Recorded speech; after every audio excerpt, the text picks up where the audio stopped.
Hello and welcome to the Naval Sports League. I am your host, Lamerck, here today for a double feature in the league. We are going to be having two battles. We're going to start with Battle 19, and then we're going to go back in time and host Battle 18. These are battles between the Bonapartnership and the Seawolves. That's for Battle 19, which paradoxically will be coming first to you today. And then we're going to go back afterwards to Battle 18, which should have happened in our last broadcast. But as viewers know, we had some technical difficulties with Holdfast, the game itself, and we had to postpone it. So we're going to do it afterwards today. So Battle 19 is first, and then Battle 18, which is the Krakens versus the RBF, the Royal Black Fleet.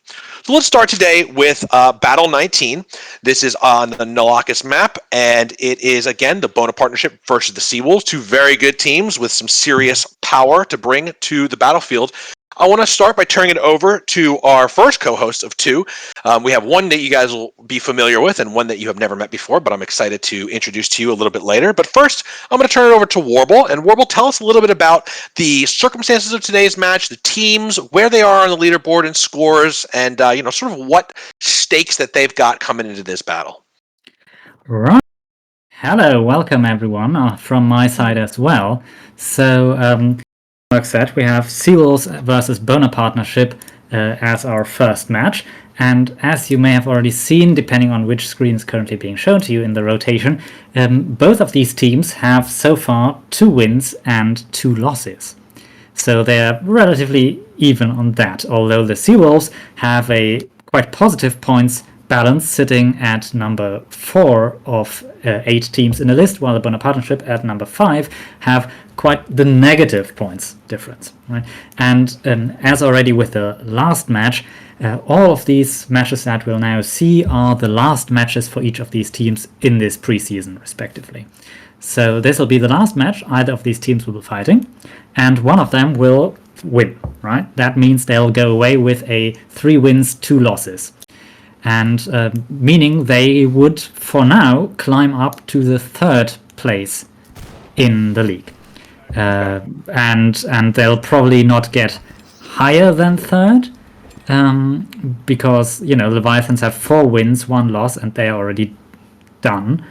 And Kraken, they all play today. They'll have at least 3 wins. They have already. So, but it's basically a fight for the 3rd place in the league for now, because the SCP-38, who are currently at 3rd place with 2 wins, 2 losses, still have their match. They are the last one in this preseason, so they may also still be able to reclaim that 3rd place, because they have a very high points balance, higher than the Seawolves currently, so they may get there.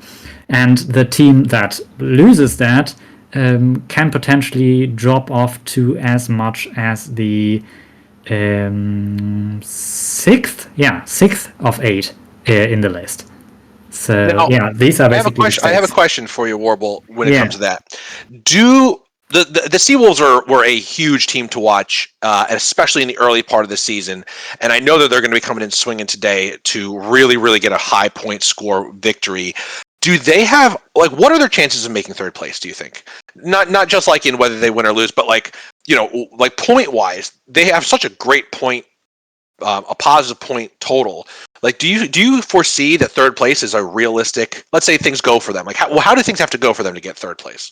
Well, let's say Seawolves currently are sitting at 21,000 points positive, right? So let's say they get a good win today of 20,000 points difference. That is quite a lot against the Bonapartnership. I don't expect it, but let's say they get that. Then they are sitting at plus 40-ish thousand points. Mm-hmm. And then in our second round today, the Kraken lose to the Royal Black Fleet. Right? Okay. Then Seawolves are potentially 2nd place, actually, in the league. Okay. So they have a shot in a second. A remote shot, but a shot. Remote shot, yeah. More likely about 3rd place. 3rd place, depending on how SCP-38 play next week. If they win next week, SCP, and they win with 15,000 plus points difference, which they will have to do against, let's see, who are they scheduled to fight, actually? What Collision? So that's not out of the question. They might win that with more than 15,000 points. So, Seawolves have a chance for 2nd, but more realistically is 3rd, or they in the end will stay at 4th place. So that's it. How about the Bona partnership? What's the highest that they can sort of hope to achieve out of this battle? Well, they're at negative 12,000 points. So So they have to do it by wins and losses. Really, wins and losses are going to count for them here. So they'll get the win. They'll definitely not get ahead of the Kraken. Right. And they'll maybe sit at plus 8,000. So they'll be the lowest possible, basically, team, unless if Royal Blackfleet wins actually against the Krakens, then it's anyone's guess. Then if that happens, get that place or something. Yeah. Okay. It's there's upsets are still possible. Like first place is also still possible, but we'll talk about that for next round. That's right. That's the next battle. The Krakens are going to decide whether they're the first place team of this league or the second place over the Leviathans. But yes, or potentially the third or fourth, depending on. That's absolutely true. That's absolutely true. All right. Well, that's great. I want to introduce you all to my good friend Baboof. Baboof is a member of X, my regiment, and a captain of long experience and a actual sailor in real life who has experience actually sailing ships. So we love his perspective here, and he's been good enough to join us today. Baboof, how are you today? Very good, thank you. I'm happy to be here. First time, long time. Yes, and I'm sure we'll have you back plenty, especially over next season. Baboof, you have taken it upon yourself to kind of do a deep dive into these teams, watch a lot of their most recent matches, and bring your takeaways and your experience as a captain. So tell me a little bit about your impressions of the Bona partnership for the Seawolves, and make a call. Who do you think is going to win and why? Right. So I had a very long train ride today, so I went through and spent 5 hours pretty much watching all these videos because I had nothing else to do. But I'm actually very glad I did. So one thing off the top is that very sharp viewers will notice that for the Seawolves, the map we're playing today, Naval, is their third time playing it. They have twice already won on this map, once with the wind against them and once with them. That was first against the Vought Coalition, where they did some nice positioning and focus fired the 13 gun and won. And then the second one, Game 8, the famous time when they sailed away around halfway across the map, but still managed to catch the RBF with their pants down. The Bona partnership is a solid team. I like them. I think they. I like. I don't like teams that. No, sorry. I don't really like plays where people try to get too fancy, too flashy. I like. I like consistency. I like cohesion. I like togetherness. Bona partnership absolutely shows that. I do think sometimes they lack a little bit of the killer instinct. You need to know when to pounce. When you got your enemy in a vice, you gotta keep him there. You can't let him step out. And I'm not sure how they are going to be on this map, because I find this is probably the most difficult map, despite looking so simple. It is lucky that the wind is going to be from the side. There's no one has the wind advantage, so really anything could happen. But I'm very interested to see how they approach it. I hope they don't just do what a certain other regiment did and just go straight and march to their doom without trying to make some plays. I can definitely see that the Seawolves, they'll thought long and hard about this. They have an advantage just of having played this map several times and won in different circumstances. So I'm definitely going to come down the side of the Seawolves. Seawolves by 10,000, I'm going to say. 10,000. He's calling the points too. That's nice. I don't know. I actually don't know what the points. No, I think that's a great. I think you're probably right. I don't know the Bona partnership. I'm sure if they've been taking this seriously, I'm sure they've watched the tapes. They've gone over this. I don't think they're going to do what the RBF did, which I don't want to be mean to the RBF. I could have easily messed that up the first time I played it as well. It's a difficult hand to be played. But it wasn't one way or the other. It was a tough loss for them. Definitely. Yeah, it was a tough loss. We're not going to sugarcoat it. But that's the wins from the side, so that probably won't happen. But you could easily see one of the other teams getting stuck on islands. I don't think the Bona partnership will just will do that, but I do think the Seawolves just have the experience and they have the killer instinct. They really do. Yeah, they do. I think that's a great way to put it. I think the killer instinct part of it is definitely what sets the Seawolves apart. I know that they've had a tough time over their last two battles, but I am personally a big believer in the Seawolves. I think I think the Bona partnership have improved. But I think the Seawolves have, and the Seawolves, as you said, the last two matches haven't been great, but I do give them the edge. Yeah. Warble, do you concur? That the Seawolves probably just with their experience on this map will win. Yes, the Bonapartnership. Well, they lost last time they played, right? Bonapartnership lost against the VOD Coalition. They did, yeah. And they won, but they lost because the VOD Coalition still had their flagship, and they actually lost by negative points. They actually gained points from their loss. I mean, that doesn't at all sound familiar, does it, Mark? But they did it through honestly losing. Yeah, I hope they can come back from that. Right? I hope that they pull themselves together and actually get it. Yeah. All right. Well, I from my perspective, I am going to go. I really do think that the Seawolves are going to win this. I always kind of I would love to be. When we have Atticus on here, he always likes to be the renegade and go for the other team, and I kind of want to do that, but it's really tough for me to see a situation in which the Seawolves don't pull it together. I think again with the Seawolves, I can't speak to what lost them some of their most recent games. I think some decision making. What I notice from them is they tend to focus on the superiority of their cannoneers. Like they rely on it very strongly. Yeah, they came into this. Have it. Yeah, they usually do have it, but the problem is that when they don't have it, they can kind of get like sort of flabbergasted by another team meeting them where they think they're going to be, which is just a dominating cannoneering situation. I, however, think that the Seawolves have very much at this point, like I'm predicting that they have learned the lesson that you can't just line up against the enemy and expect that your cannoneers are just going to so overwhelmingly dominate them, because the nature of the sports league here is that the teams are getting better over time. And that's what you want to see, and it's something that I don't know that everybody expected to see happen, but it was definitely going to happen. These teams were going to get good over the course of the season. The teams that started weak, I think we've seen from some of the teams that were on the lowest parts of the leaderboard really turned around and delivered some shockingly tough battles to some of the best teams in the league SCP. in the last few weeks. Yeah.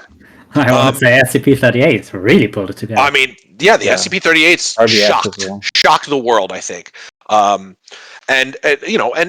we're going to see here if that is something that the Seawolves have learned that lesson. And for the Bonaparts, I think there are, again, I totally agree with Baboof. I think that they are a solid team that truly do understand the fundamentals, and if they can pick up that killer instinct.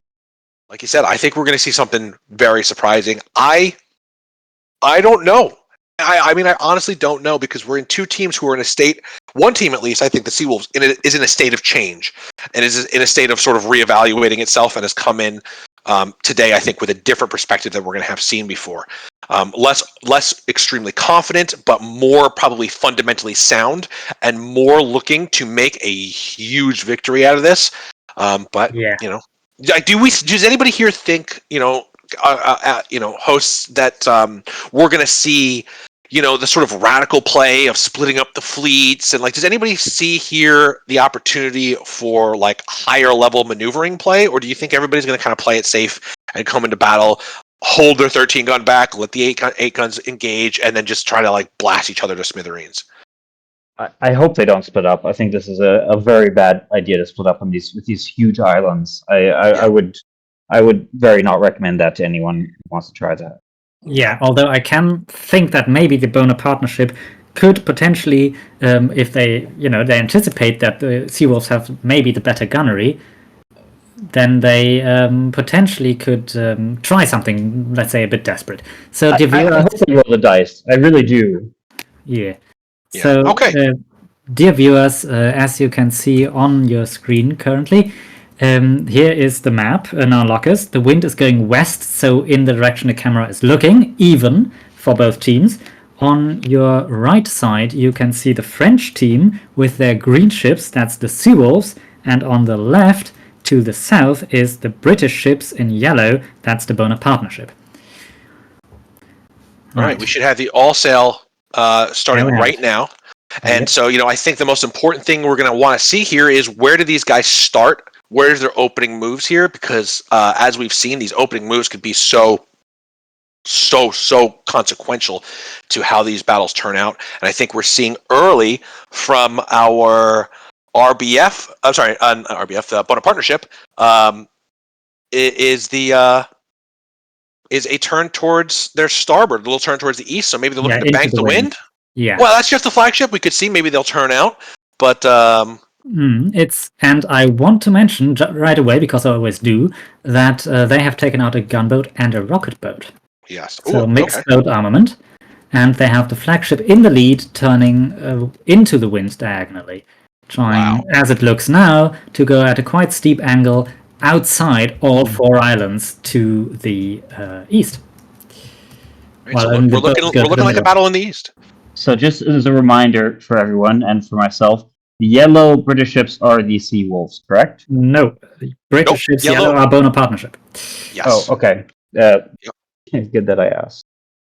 Yeah. All right. So it's looking like this battle is going to be taking place to the east, which is to say, both teams are going to go against the wind. It's looking like that the Sea Wolves are going to go to the center of the map and then do their turn, while the Bona partnership is doing their turn right from spawn, getting as deep in the wind as we can. This is very similar to how the Sea Wolves won their last battle. Yeah, exactly. I was about to say that too. Yeah, and I like the Sea Wolves. So starting's looking good for the Sea Wolves. If for nothing else, then this is familiar territory for them. Oh yeah, definitely. So by getting steam early on, by keeping to that neutral wind. Remember again, folks, the wind is going west, so it's going from the bottom of the overhead screen to the top of the overhead screen. And so by going from north to south, as the Sea Wolves are doing, they get the most motion. They get the most forward motion. Whereas the problem for the Bonaparts is, they want to bank the wind. And when I say bank the wind, I mean they want to go against the wind deep and then be able to turn around later in the battle and catch the wind to surprise their opponents. But to get down east is going to be such a slow slog. If I was both of these teams, I would have gone to the center. I would have gone to the center of the map. I would have done both sides, what the Sea Wolves are doing, met in the middle and hashed it out there. At the very least, you're both going to get to the engagement at the same time. But we have to see what the Sea Wolves are going to do. I think the experience on this map is going to play a huge factor for the Sea Wolves' victory. They've won this map twice by going into the center and then turning in between the near and the far islands, basically. I really hope the Bona partnership does something unexpected now, maybe turns left or something, because they could. Once the Sea Wolves commit themselves into taking this left turn towards the east, if the Bona partnership whip around really fast, they could start hitting the rear of that line, and the Sea Wolves would have to do something, scramble some way. This is where I hope they don't just march dead ahead the Bona partnerships, because the Sea Wolves are looking very nice right now. They'll get around that corner lickety split.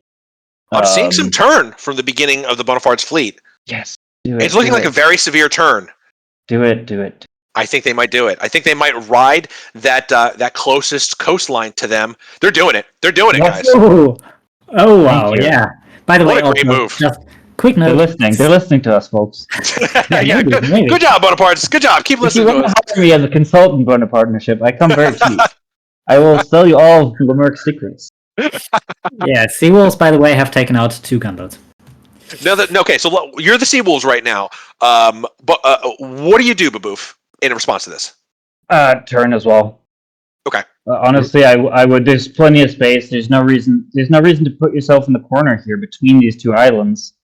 They are stopping. They are stopping. Sea Wolves have raised their sails. Wait, no, they were squared sails. They were just because they're going into the wind. Never mind. Right, so they're still committed to this. Yeah, but they've got to be thinking now, what the hell is going on? What do we do? They're in a position to get pinned to the side of this island. Precious seconds. Not good. Yeah, you've got to make a call, guys. And the call is not to continue against the wind. They've got a loop. See a bunch of sail flashing on the Sea Wolves. Looks like they're trying to reform the line, but. Wow, I think the Bonaparts have kind of confused them a little bit. Yeah, they definitely have the momentum. Now, it's not like this is I don't think that they can cut off the Seawolves completely. I think the Seawolves are going to have a room to maneuver. They're basically going to cross between the points of these two islands that are facing each other, and then like let the Bonapartes go in their trajectory, and then just keep your starboard sides in rotation on them, and then just sort of do a U-turn to create a circle. They're still upwind of them. They still have plenty of room to maneuver. There's no panic. Yeah. They was unsure for a second there, but they have, important thing is not to make any mistakes here. Here's the thing I think that the Seawolves cannot do. They got to slow down, actually. They've got to kind of hold here for a minute. Because if they get too far ahead, they're going to have to lose rotation one way or the other. Right? They're shooting at each other. Those getting real close, those shots now. That lead 8 is not going to be able to hit the 13, but the 13 might have a long-range shot on the 8. Karen 8 is hitting. Okay, but that's not going to do a ton of damage. It's gonna pester them a little bit. But like, what are the Seawolves going to do here? Because they can't turn starboard, because then they're turning into cannon range. So are they going to they're going to go around this island? You think they're going to? I think they are. Yeah, they're going to go around. There's nothing else. There's nowhere else to go. If they slowed down, they could let the Bonapartes kind of get around them, try to go for their rear, and then swing around and hit the wind. But I don't think they're going to do it. I think, they're holding here, so that's something. Yeah, at least the lead ship. I'm not sure. Engaging. Yeah, I'm not sure if I see too much focus fire currently. It looks like the Seawolves are all shooting the Bonaparte ship's 13 gun, while the Bonaparte ship has so far been mostly hitting that lead 8. So they are switching to the 13. It looks like. Yeah, I don't think anything's really in range. Are the 8 guns in range of each other? I don't think they are. No. I think it's a 13 gun thing. Although they might just be. I'm not seeing it. I'm seeing 8 gunshots falling like 100 meters short. Yeah, they are shading a boat, but not. So this is a 13 gun duel right now. The Seawolves are doing what I would be doing this if I was the Seawolves. I would be holding here, letting the Bonapartes continue their. Because remember, as soon as the Bonapartes kind of pass the Seawolf fleet, the Seawolves get to turn hard to starboard and cut behind them. Then they are in a position of maximum threat. And I hope that that's what they do here, and you can kind of see that the ships are beginning, some of the ships at least, on the Seawolf team are beginning to turn to the right a little bit, prepping themselves for that charge that they're going to be able to get. They want to go to the right side of that leftmost island there. They want to hug that coast and whip around behind. As soon as, I'd say probably in about like 20 or 30 seconds. Setting sail. Yeah, they're going. They're going to do it. So what does the Bonaparte ship do in this? I mean, they're obviously just going to keep turning starboard, keep them in rotation, hopefully get some shots, but keep distance, keep pestering the 13 gun, and then probably, if I was them, see, they're turning against the wind, not going to be a good call here in the long term. This is a death spiral waiting to happen. We haven't seen many of these in the NSL. Teams avoid them like the plague, but I think we're going to see it here. I hope so. I think we're going to be a doom spiral. I mean, here they go. This is what the Seawolves need to do right now, and I think with the wind, they could get a very damaging position. Nobody's lost a particular lot of HP at this point. Their positioning They'll get there. They'll get there. But... They'll get there. Yeah, you think they're going to leave that rear 8 gun behind as like a rear guard to punish the lead ship? Because that'd be very interesting. Probably a sacrificial pawn there, not necessarily going to survive, but it's hitting. I love it, but yeah, I guess if you're in a good position. We've found a lot of experience in X of when you have a doom spiral, you sacrifice the last ship to hold the enemy in position, and then you can whip around behind them because they're so concentrated on that last ship. We found success with it. I don't know if they would find success here or not, but that last ship is going to be a target. But you want it to be a target because then the front half of your fleet gets a great position while the enemy is paying attention to some ship that doesn't matter. Yeah, let's see. Where are the 3 front Seawolves? Who are they shooting at? Are they hitting? I just want to report that the Bonaparte ship's flagship has lost its carronade. Ooh, not a good look. Not a good start. While HLG Soccer on the Seawolves flagship still has his. Yeah, so this is now we're seeing, we're going to find out whether the Bonapartes have the ability to get out of a bad situation, because this is a bad situation. They look like they're trying to escape behind the island, but if you're going to escape, just fully escape. Turn left. put up Yeah, the a sail. port side turn is not the worst thing for them right now. No, the damage shouldn't be too heavy by now. I mean, No. The 8 guns have taken no damage, so that last 8 gun, yeah, sure, it'll get hit, but it'll live. And losing an 8 gun, I think they're turning starboard. I think they're actually turning starboard here. Yeah, that's the Doom Spiral. Here we are. All right, folks, you haven't seen it in a long time, but here it is. This is a Doom Spiral. We call it that because it starts being good for one team, then the other team has to go really slowly around. So right now, what you're seeing is that the Bonaparts are against the wind and spiraling. This is really bad for the Bonaparts now, but in 2 or 3 minutes, they're going to have the wind if the circle continues, and then they're going to do what the HLG has done to them, which is get the wind and then whip behind the HLG, and I'm sorry, I call them the HLG, the Seawolves, the HLG and the 77th. I do like that the Bonapartnership, they are still very close. I said earlier, they do like to march in lockstep a little bit, and you can definitely see that. Yeah, they're doing a pretty good job keeping the fleet cohesion. The Seawolves are pretty far apart. I mean, they stretch from one island chain to the other. Yeah. They are breaking out of the spiral, though, I think. I think the Seawolves don't want to play the spiral. And you shouldn't. You should benefit from the spiral while it's good for you, and then get out before it starts to get bad for you. Yeah, I think they're doing that. They're going west, downwind. Yeah, and they're putting some decent damage into some of these ships. This is not a crazy amount of damage that we're seeing here just yet. And I think this is not the end of the game for anybody. This is just a good opening for the Seawolves. This last 8 gun though is taking some real punishment, I think. Yeah, you're starting to see the damage. Yeah. So we do have some gunboat action happening on the back of the Seawolf fleet. So it looks like the Bonapartnership's gunboats are harassing the rear of the Seawolf fleet in a very nice manner, and they're not being really contested. We see that rocket boat getting perilously close to hitting that last 8 gun, so that's very nice. Yeah, this is gonna be a wild ride here, and it's not gonna be short. This is gonna be but look at the Bonapartnership fleet formation, Baboof. I mean, this is collapsing. Yeah, it's not. They're just not moving. They've been sitting in that position for so long. Yeah, now. I mean, they're sitting. They're kind of sitting ducks, like. So I think what we could say here is that this maneuver from the Seawolves did 2 really good things. First off, it got the flagship to almost half health. And second off, it's probably going to take out an 8 gun. Absolutely. So that's a great opening. It's not over yet for the Bonapartnership. Let's check the gunboats. I see rockets hitting the last Seawolf ship. Yeah. Don't see the Seawolves as gunboats? They are, if I'm not mistaken, they are sitting to the southeast, firing at the flagship of the Bonapartnership. Ah, there they are. Okay. Which is a great position. Totally unmolested. Totally just sitting there, rocketing off shots. I don't know if they're hitting. They look very far. They could move a little closer. But... Yeah, they could definitely get a little closer. Nobody's paying attention to them right now. So Bonapartnership's flagship has lost 3 broadside cannons on its starboard side, as well as the carronade. So, yikes! All right, now we see the other side of the death spiral, though. Maybe. Right now, they did not do what you said and just go west. They are actually trying to turn, and now the Bonapartnership are in actually a nice little position.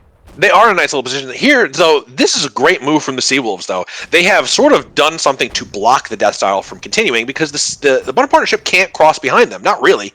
Not without a suicide charge.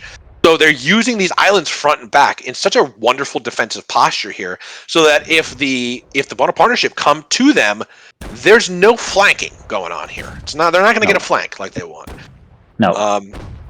But they're not. At least Bonapartnership are out of their worst position. They're actually. Their rocket boat just went down.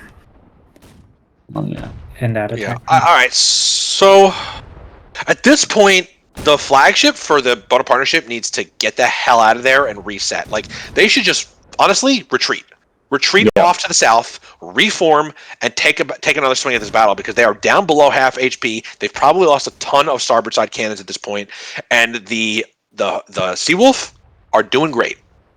I mean, just killer killer. Like you said, the killer instincts here, and then understanding when to switch from offense to defense. They have done such a spectacular thing that the Bona partnership don't even think about offense right now. They can't. They're scared. And the Seawolves, again, they understand it. They're going to swing around to the west and then head south, and this battle is going to end in the southwest. Although the Seawolves flagship has also lost 3 broadside cannons on starboard. Yeah, but it's taking none of the damage. No damage, yeah. And they still have full broadside on port. And right, and they're going to swinging around, turning in. Turning their port around, while the Bona partnership will still probably be shooting with its weakened starboard side. Bona partnership should hook north right now. But I don't. The Seawolves are getting a little disjointed. I mean, one ship is 1 8-gun's going off in its own direction, and they're pointing in all sorts of different directions right now. Yeah, but I mean, they won't really suffer for it because it's out of range of everything. Yeah, sure, but it's not in the action either. No, and when we get to the next part of the battle, that's when its absence may be noted. Come on, Bonaparts, do a hard starboard turn here. Get those portside cannons into rotation. He does not want to engage with a full Seawolf broadside from the flagship with his crippled starboard broadside. He just doesn't want to do it, and I don't know. I think he might. I think he's a little worried about getting into the rotation, but he really needs to do a starboard side turn here, and I don't see it happening. Yeah, and I mean, even that lone Seawolf's 8-gun that is just now running towards his fleet, it's just sailed out of range of the other 8-guns of the Bona partnership, and they've lost 1 cannon and 1 swivel gun from the whole thing, so they're barely touched. I don't know if this is just a gunnery issue, but it looks like, I mean, even if they're broadside to broadside, the Bona partnership just seems to hit like half as many shots as the Seawolves. I mean, I think it's a lot of positioning. Caliber. I don't know what's going on here. I think it's a lot of positioning in this battle because they've had the Seawolves have won the positioning war for most of this battle. Engaging that death spiral and winning that first death spiral was key to getting a lot of damage in nice and early. Yeah, but what now? So what now? Seawolves are heading towards that canal between that southwesterly island and the wall. They're not taking the Bona partnership. They are turning away. They're not blocking. If the Bona partnership, they have an opportunity to do something really cool here, which is draw the Seawolves into this canal, right? This sort of between the shoreline and the island, and then spin all their cannons, like lure them in, let them do the chase, because the Seawolves are smelling blood, and to get them in there and do a turnaround, turn all of their port side cannons, that's the left side cannons on their ship, into a Seawolves that are coming out from that narrow gap. They could blockade that narrow gap and obliterate the Seawolves flagship. They need to get that positioning right now. Yeah, and I mean the 8-guns are not in position for it. They can't. One of theirs going the wrong way into the island. I mean, I want to believe, but I don't see them pulling this maneuver. I mean, they have those 2 8-guns have to sit there. Those 2 8-guns at the rear, but they're turning away. No, you have to blockade. Oh, they want to follow their fleet. I can understand it. I don't know. Listen, it's not out of the question that the Bona partnerships could pull this off, but they have given the Seawolves the opportunity to do their setup. So now the Seawolf 13-gun is just going to sit there. It's going to take long-range shots with its port side, which is its good side. I'm glad to see that the Bona partnership has gotten its port side in, so at least it can fend off this 13-gun with its own port side cannons. But the Seawolves are finding them in a very bad state here. Yeah, I mean, we're basically, the Bona partnership is sitting back at their own spawn, right? So they get a fresh supply of boats, which they do because they've lost 3 boats to the Seawolf 0. So for our new viewers, maybe the boats don't count towards victory. I mean, of course they give points, but they don't count towards victory or defeat. Only ships do. But we have found that an overwhelming performance from the gunboats does change the point score significantly. Yeah. And that is, I mean, points are everything right now. I mean, the Seawolves really had an opportunity to do some damage here. I don't think they've really done enough. I don't know. I think they might actually do some damage here because they're finally in position to do damage. But most of the Seawolf fleet can't return fire. Most of the Seawolf fleet can't return fire right now. It's just the flagship versus 4 Bonaparte ships. This could be big. They take out This some could be- cannons they here. have, This they could be have a big. real chance here. I mean, they could. I think the Seawolves. I think what you just said. They smell blood in the water, and they chase right after them when they hadn't. They haven't sunk. Now they've chopped the mast off one of the 8 guns, but they haven't sunk anything. They still pack a punch to Bonaparte partnership. That flagship's going to go down though very quickly. It's got to put tremendous amount of damage into the Seawolf flagship, or else this game is as good as over for them. Just because of the Seawolf flagship just has a tremendous amount of HP left. It's only down to half. Yeah. I mean, it's taking damage. But how much damage can it afford to take? I see a bunch of Bonaparte ships shots on the flagship not hitting. You see, now the issue is that the Bonaparte ships are trying to preserve their flagship, and there is no reason to be doing that right now. It is going down. It's going to go down soon, and I think they should have, even if they hit that beach, and they just kept the fire on that 13 gun. The 13 gun is the thing that they have to take out, because otherwise they're going to be left with 3 8 guns. That's what they're functionally going to have left after that 13 gun goes down, and so this is going to be, I'm seeing a huge Seawolf victory here, to be honest with you. No, this is it. That was their chance to blockade that canal and really deal some damage. That could have maybe even the scales, but they were going in circles and faffing about. They didn't. I think we've seen it before. Like, let's see, against the KRN, where the Bonaparte they could have probably won that match, but they didn't quite realize the chances that they had in front of them.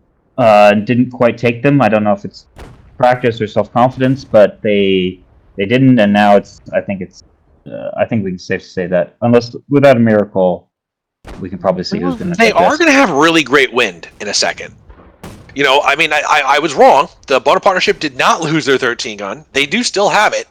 It's got the firepower, if not the HP. And so now the situation is going to be reversed, where now the I keep saying the HLG. Now the Seawolves have to plug up the gap that they just came through. Yeah. I mean, first 8 gun down. Let's see if that leads to any boarding, potentially. I mean, the Seals have barely taken any damage. No, they're really very, very healthy. They've lost no boats. They've taken only half on their 13 gun. They've taken less than half on one of their 8 guns, and they're otherwise fine. This is They're bad nice news. together. I mean, maybe, I don't know.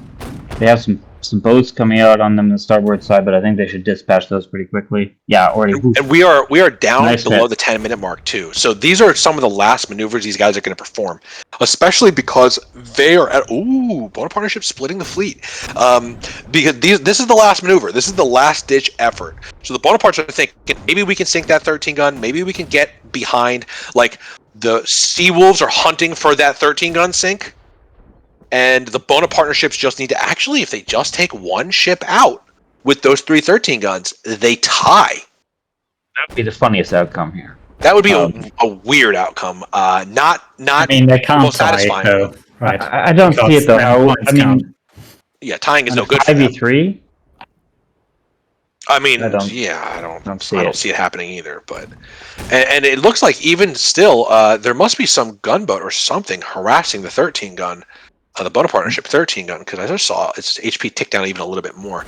But it looks like the Seawolves are just happy to take these 3 8 guns and deal with them and let the 13 gun run.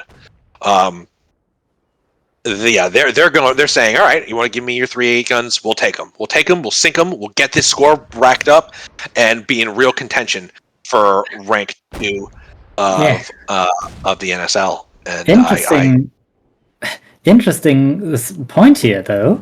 The Bonaparte ship's flagship is almost completely depopulated. They've just said we're not losing this flagship. Yeah, no. Whatever we do, we're gonna have to do with these 3 8 guns. Only their captain and 1 carpenter on there. Amazing. All the other crew has respawned, I guess, or gone to a boat or something. I said I want them to roll the dice, and they're rolling the dice here. They're trying. They're not just marching to oblivion. I'll say this. This is smart. This is smart. Yeah, look at this. They're in a nice little position here. I mean, yeah. This is nice. I mean, yeah, they They can focus the 1 8 gun. Oh, look, Seawolves lost a mast. That's That great. if that A gun goes down, this is a tie game. Again, not by points, but by ships. And then we go They to are points, not and then focusing- and then They're you know, not we'll see. focusing with 8 gun. The Seawolves are they're shooting at at both 8 guns. Oh, now they might be focused. Yeah. They're focusing now. Just under 7 minutes left. We could see some interesting things happening here. Now, the crazy thing is, maybe the Bonaparte ship's taking out 2 of these 8 guns. I don't see it. I don't see how that could possibly happen. I think what the Seawolves really need to focus on right now is actually getting those gunboats to sink the 13 gun, which is very possible. I think listen, they're in a comfortable position to win. I think they get to really enjoy this moment and just pummel into these guys. Yeah, I think these 2 lead Bonaparte ship 8 guns are both crewed or both captained by a first RM contingent, and I think they're working together there to try to sink that one Seawolves 8 gun. But where are these 2 Seawolves? They're trying to get around them. Okay. Yeah, they're going to try and get behind them. 5 minutes left. They'll have a good maybe minute or 2 to hit them if they really haul ass and get back there. Yeah, I mean they can go with the wind around the island, right? So, Right. So- yeah, And the front cannon on the 13 gun, actually probably most of the cannons on the 13 gun are actually still hitting the first Bonaparte ship 8 gun. So they're putting in tremendous damage the here. long range gunnery there. What a great They- what a great gambit from the Bonaparte ship, though. What creativity and understanding of what wins and loses these battles. Like, I don't think it's going to work for them, but it's a really smart play. Yeah, they've impressed. They've absolutely impressed. They really earned their stripes here today. I think they can be proud of this. Yeah, I think this is then a. Go ahead. They're gonna manage to sink that. Yeah, there it goes. All right, well, now we're at We're a even. ship tie. We're at a ship tie, and Not they for are long. out. They're getting out of there if they can. No. Yeah, that first ship is going to go They're down gonna any second. Yeah, they're gonna lose their lead 8 gun there on partnership. Okay, That lead the 8 gun other needs 2 to can run away. The skedaddle. other 2 can run away and try and get behind those. They can 2v2 those other ones. Yes, come on, let's go. And there they go. There they go. Turn I left. mean- Turn left. Turn left. Oh, Or you would want them to turn turn right. left? Yeah, okay. Yeah, I'd say turn. yeah, All right, yeah. yeah, Turn right. okay. Turn right. Turn right. All right. So there's another one down from the Bonaparte ship. Now we're seeing that things are not. This is a 4 minutes and 25 seconds left. I'm not seeing a way for them to pull this through. The 13 gun on the Seawolves does not have the damage that they can realistically take it out, because they would need all 3 of their ships to focus fire on it, and that Bonaparte ship flagship goes down the second it's breathed on heavy. And so I don't see it. But I hope they make a hell of a last stand of this. I will say, we have a 3v2 developing here. but it's going to become I a mean, 2v2 any second I know, as soon as I one of those know ships that. focuses on that 13 gun. But you're right. You're right. I know that. I'm just saying. I'm being devil's advocate here. You are. No, 100%. You're absolutely right here. You're 100% right. And they are not focusing fire on the 13 gun. So the Bonaparte ship's got 30, 40 seconds maybe of firing on the Seawolf flagship. Miracles can happen. It's Oh, almost it's almost Christmas. Miracles can happen, guys. The 13 guns are not in range yet, though, of each other. No, Yeah, they're not. Too far out. Yeah, But good. You don't want to be in range if you're the Bonaparte The ship flagship. Seawolves, to be honest. are being careful. They're not charging in. Yeah. Right now it may be carronade range, but Bonaparte ship doesn't have carronade, so. Yeah. That's very annoying for them. Yeah, this is the time you want that carronade really badly. Let's see. Oh, Still close shots. Bonaparte ship needs to stop. Bonaparte ship flags needs to stay there because the Seawolves are not focusing on it. They're focusing on an 8 gun. Yeah, that 8 gun looks to be going down in a second, though. Yeah, it's looking pretty weak. 2 minutes and 40 seconds left in the match. Miracle, the window for a miracle is getting smaller and smaller and smaller, and I'm not seeing the Seawolves flagship go down anytime soon. Its mast went. Its mast went, but its ship HP is still tremendous. Yeah. Oh goodness, I foresee Bonaparte ship lead 8 gun going down shortly. Yeah, in these next 2 minutes, it definitely could. Bonapartes One more should shot then for just one hit. more shot for the 13 gun on the British side to go down. It should be going down here very shortly. We're just waiting on the French to hit it one more time here. So Yeah, it looks like it. This is going to be it. This is going to be the volley that takes it. Glorious there There it we is. go. Tough, very tough loss for the Bonapartnership here. This was a battle of real strategic vision on both sides, I have to say. I'm This was very looking awesome. forward to rewatching this here. Yeah. This has been one of the most interesting matches. One of my favorite battles I've ever seen in the preseason, no question, from both teams. Yeah. Question is anyone gonna think anything else? I could see another Bonapartnership going down. No, but the front, they're not focusing the front one. They will Another soon. loss. They're turning towards it now. Oh, another mass from the HLG flagship. They're really getting hammered. Fuels. And it doesn't mean anything, because their ship HP is still at half. It's still at half. Damn, I mean, you really see the snowball effect of how them just not really taking any damage in the front half of the game is just really. Yeah, they just really sat dominant. They were patient. Yeah. They did what they had to do. This is It was good, but yeah, I mean, the Seawolves just did have an advantage of knowing the map very well, but Bonapartnership clearly did their homework. I'm very glad that they didn't just storm blind into this. Yeah. But yeah, you really see how these things, they add up, right? Oh, yeah, what a great battle. It's a shame that we'll have relatively little time to interview these admirals, because they've done these are two admirals who really should be proud of themselves for a great battle. Yeah, that's by the way Ciarons for the Bonapartnership and Chewie of Troy for the Seawolves. Yes, really great. They could get another sink in these last few seconds. They're just not in position to do it. They don't realize that the lead Bonapartnership is the one that's really down, I think. Yep. All right, There we go. a really great victory. Really great victory Seawolves win. for the Seawolves, and a tough but really well fought defeat for the Bonapartnership here. Really quickly, because we do want to turn over to the post game interviews with the Admirals as soon as possible. So let's get your major takeaways. We'll start with Baboof. What is your major takeaway from this battle? What made it? What broke? What made and break these teams? My major takeaway, I was pretty close to my prediction. 14,000. They won by 14,000. That's pretty good.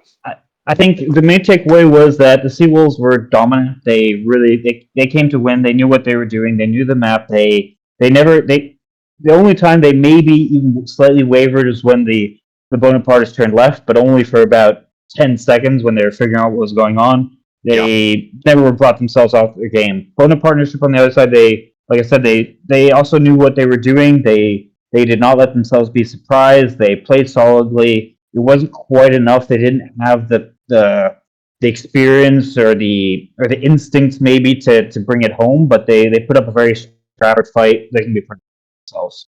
Yeah. Warble? I mean, yeah, Baboof had the prediction, and looking at the standings, I think the Seawolves. Right. I think if I'm right with my calculations in my head, the Seawolves missed the second spot in the leaderboard. Okay. Yeah. So they've just scraped by about 1,000 points behind the Kraken. So even if the Kraken lose, as long as they don't lose points in the loss. Yeah, they could lose points in the loss. Then I mean, the it's Seawolves certainly could possible. still get it to second place. Okay. But only Again, if SC2 also lose. a narrow window, but that is certainly possible for them. All right, We'll take third. Well, we were talking about, you guys had some shots at second place today, and it was a narrow window, but it's certainly a window, and it's still technically open. It's just cracked open just a little bit, but it's still technically open. What was the All point right, differential? Was it 14? Yeah, about 14,000. About 14.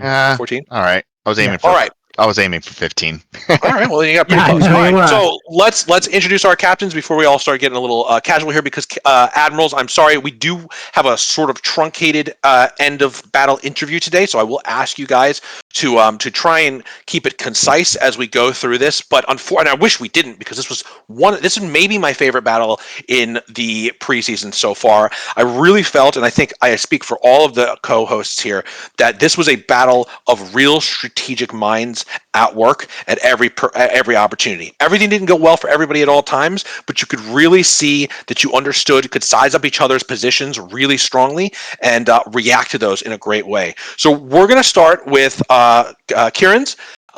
Kieran's, we have tremendous respect for the battle that you guys fought today, and we are sorry for your loss.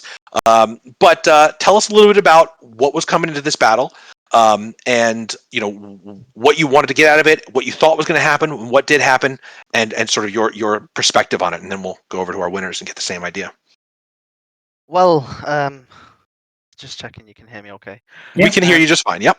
Well, we came into it with somewhat organised captains, and we thought, with it being the last battle, we wanted to go out with a bang. But other than that, the strategy was to sort of look at what the enemy was doing, and the wind being at neutral, it was certainly helpful because it kept a bit of a interesting dynamic for the battle. But yeah. Okay, so let me get some questions for you. One of the things that we saw that was really good is you you guys got into a death spiral, right, in the middle of the sort of the mid phase of the battle, maybe the early mid phase of the battle. And then you guys, you didn't get stuck in it. Nobody got stuck in it, and especially the Seawolves really put a stop to it with a great defensive maneuver. That said, did the battle take place where you thought it was going to take place on the field? No, I didn't think it would be a fight for the middle. Initially, I thought we would sort of go across the islands on both sides and sort of weigh each other up, and then we'd start taking range shots. But no, the death spiral was quite scary because I noticed the Seawolves had the wind favor and they were creeping behind us, so we had to do something. Yeah, and that from our perspective, that's where the Seawolves really began the pull ahead. But they never, even with that, they dealt some pretty good damage to your flagship. But even with that, you refused to make it easy for them at any step of this.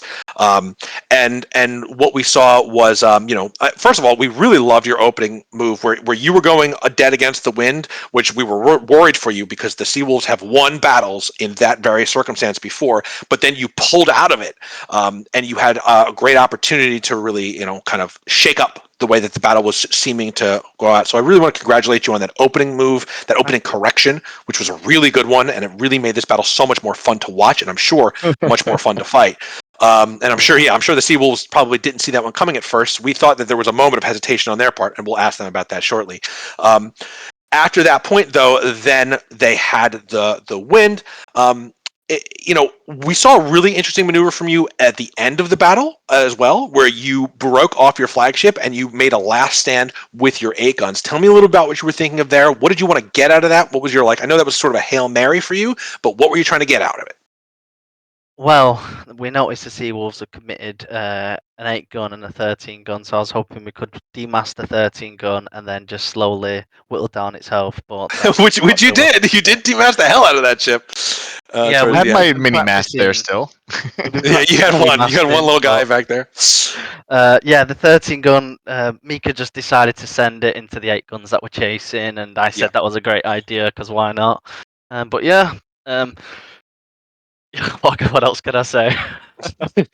Nothing. I want to pass over to Baboof and Warble for any final questions for Kieran's, their admiral for the Bonaparts. I'm sure they will be also as effusive as I am in praise for your strategy today and really, really excellent play. But that's it for me. Anything else for Baboof? Absolutely. I thought it was really interesting. Seawolves came in with an advantage of having played this map twice already. I had 2 questions. The first one was, did you do any specific preparations for this map? Did you have did you have a vision when you came into this? Well, we did a lot of preparation in terms of actual training and demasting ships, which we wanted to become our specialty, is being the best at demasting. So, but this map in particular, when we loaded in, was the first time we saw it. So, no prep in terms of the map. Oh, okay. Good to know. And secondly, if was there any decision where you is there any decision you would would do differently? Like now looking back at it, turning left, turning right. Is there any moment where you say, maybe if I just gone this way or that way? When we were going towards the middle, towards the death spiral, I should have really had them go hard to port and to keep the range. We didn't utilize the range as well as we could have done, but that could have been a decider on the amount of damage we took when that took place. Okay, great. Thank you. Yeah, Warble, any questions or comments from you? Yeah, I noticed that you were a bit more aggressive than the Seawolves in the beginning with your boats, right? You had a rocket boat from the beginning, and you attacked with your boats more so. And what were you hoping to get from that? And well, it didn't seem to turn out too well, as your boats got destroyed rather quickly, some of them. But how do you see that? Well, that dates back to one of the first games of the season where I had the gunboats try and suicide charge their 13 gun, but I'll be honest, I left the gunboats to their own devices. I wanted them to work together, both gunboat crews, but sort of work in favour of our team, which I knew they'd do. There were some experienced players there, so I knew that whatever they were doing, it would be for the benefit of the fleet. All right.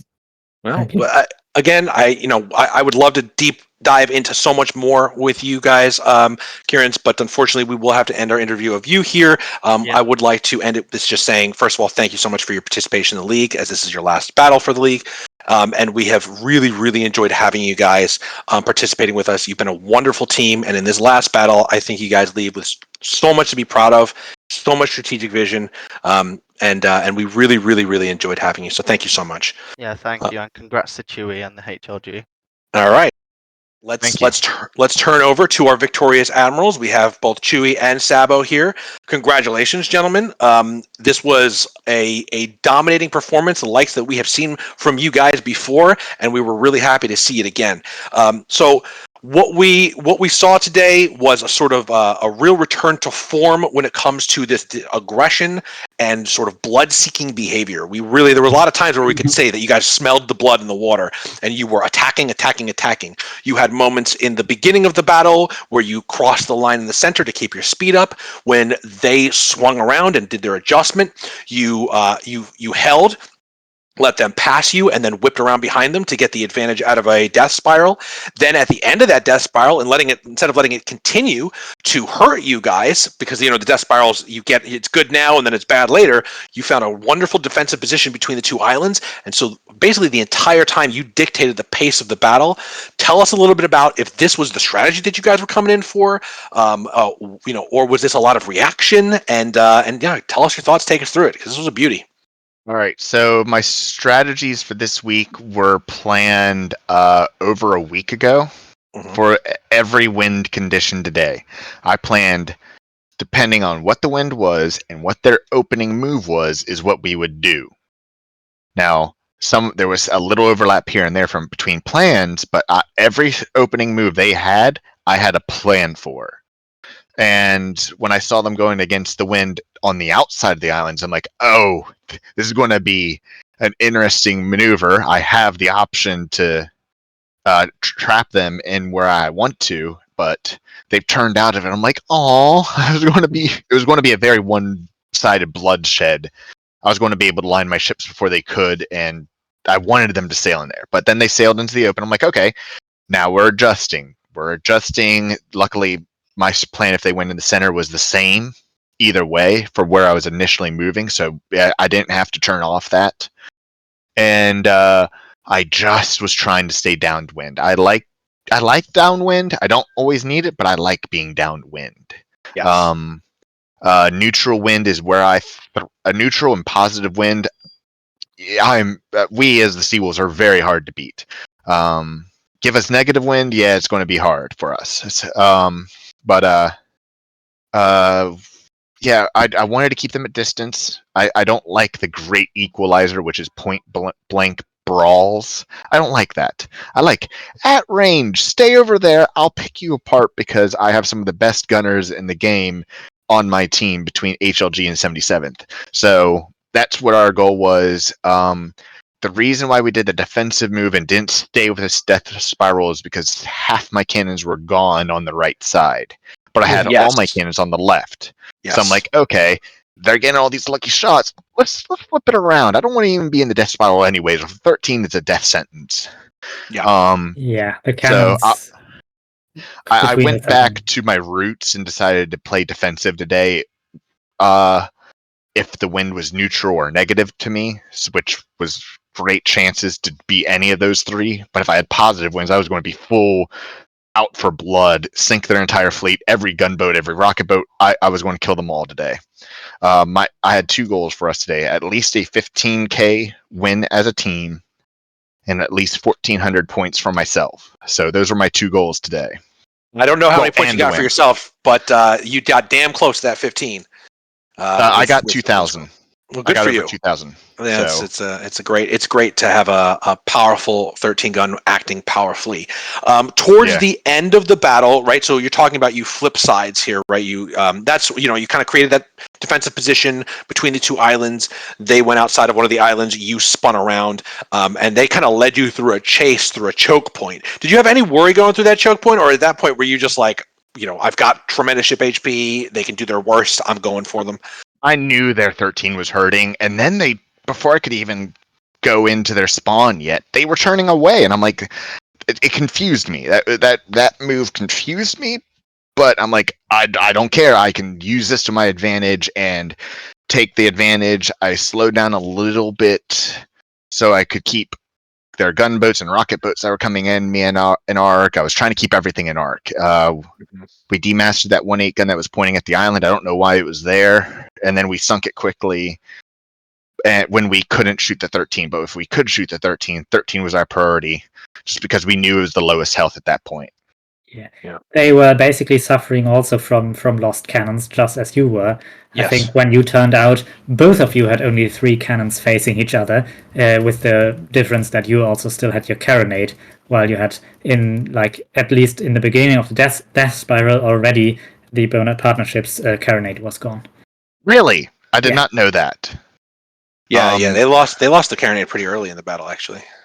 So yeah, we were very under manpower today. I had to put someone who has no captain training in captain spots today. So we had a lot of people say, "Oh, I can't attend. It's the holidays. I have plans," and I even had my Christmas day earlier today with my family since I won't be in town for Christmas. So yeah, I did the best I could, and I mean, I think there were some messy moments. But overall, you guys had really great, your maneuvering was really fantastic today. And like I said earlier, it really dictated the pace of the battle. Like, you were in control of the pace of the battle, basically from that opening engagement onwards. And it was a beautiful thing to see. So I could definitely say that you gave yourself an early Christmas present today with a really, really beautiful win that you guys can be proud of going into the break between seasons. And all right. Well, again, we're getting to the point where we have to start our next battle. So again, much as I'd love to continue on, I am going to pass it over to Baboof if he has any questions. Any last questions? Then we'll thank you. I have a question. So this map now closed, which I can't pronounce. You're now the resident expert on this map. It's the third time you're playing it. Three for three. I figured. But I find this the most interesting map really so far. Do you have any particular takes? I mean, you don't have to share your secrets, but do you have any particular? I love the symmetry of this map. I love the symmetry. It's the same for each side. Neither side has a clear advantage in island layout and anything like that. It's okay. My strategy on one side is the same strategy on the other side, depending on wind. So this is the easiest map to plan for. And I've faced bad negative wind here, beat the VOD Coalition. I had 100% positive wind, beat the Royal Black Fleet, I think it was. So we knew this map. I was hoping for at least neutral wind today. That's what I love. I love neutral wind naval battles because that puts, in my opinion, equal footing to each admiral. Neither one has an advantage, and now it's just going to come down to tactics and skill of each crew. So, there you have it. From they did everything I wanted them to do pretty much the entire match. And I'm like, okay, they're doing what I'm doing. Good. They're doing what I want them to do. They're doing what I want them to do. They almost like 90% of the time did what I thought they were going to do. Again, like the biggest thing they did that I didn't plan for was when they turned around in their spawn away from me. And I'm like, why? I couldn't make, that's the one move I couldn't make real sense of. Outside it was obvious for about 10 seconds that like you seemed to be unsure. Yeah. But outside that, everything else I was planning, and I'm like, okay, good. They're falling right into the next phase of my trap. Next phase of the trap. Next phase of the trap. I was playing as those going. With that, and I'm sorry to interrupt you, Chewy, we do have to move on to the next battle. Yes. We will. Good luck to the two teams. Thank you. And very likely, I'm going to try and do some stuff over the holidays where I invite some of the admirals to come in and we can talk more about some of your battles. So we'll have lots more to hear from you over the break and into next season. I'd like to thank both you and Sabo, because you guys are both the admirals of your team, for just a really, really wonderful season and for all of your participation, and of course to your crews as well. Thank you so much for participating in the preseason, and we hope to see a lot more from you to come. And I hope you've enjoyed it. And we're very thankful here for your guys' participation, as I've said.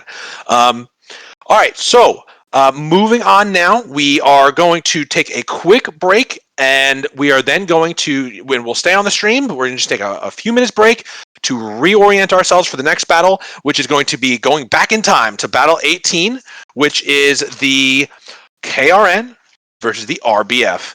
On Ignamus, we will be back with you in just a few minutes.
Hello, everybody, and welcome back. Thanks for your patience. We are on Game 2 of today's double feature. This is going to be Game 18. So we're going back in time and having the game between the KRN and the RBF that we were looking to have last time that we broadcast, but we couldn't because we had some technical difficulties with an update from Holdfast. All right, so let's get right into this thing because we're going to want to get it started very, very soon. We have the KRN and the KRA, Kraken. which turned the Krakens, and we have what we call the RBF, which is the Royal Black Fleet, which is a conglomerate of multiple different regiments as well. Let's start by passing it over to Warble. Give us the breakdown, points, status. What are we looking at here? Well, as said in the last match, which will actually be the next, in line, whatever, confusing myself here, is that all these matches are between teams who have this be the last match of this preseason, right? And the Krakens are currently in the standing, the second place, right after the Leviathans, with 3 wins and just 1 loss, and 36,000 points positive. Which still sets them points ahead of the Seawolves, who have just won their last match, and they are, if I get it right, at about 35,000 points positive, so on 3rd place. So the stakes here for the Kraken are, if they win, then they definitely stay 2nd place, and they have a chance to become 1st place before the Leviathans. Yes, They'll have to do at least like 19,500 or so thousand points positive difference, which is quite a lot. But not out of the question. Not out of the question for a yeah. team that has absolutely matched and exceeded those scores in matches past. True. And the Royal Black Fleet, well, they currently are sitting at 6th place with 2 wins, 2 losses, and a very negative points difference of minus 31,000. Yeah. Though, if they win this, they will come in currently probably at place number 4, right after the Seawolves and the Krakens.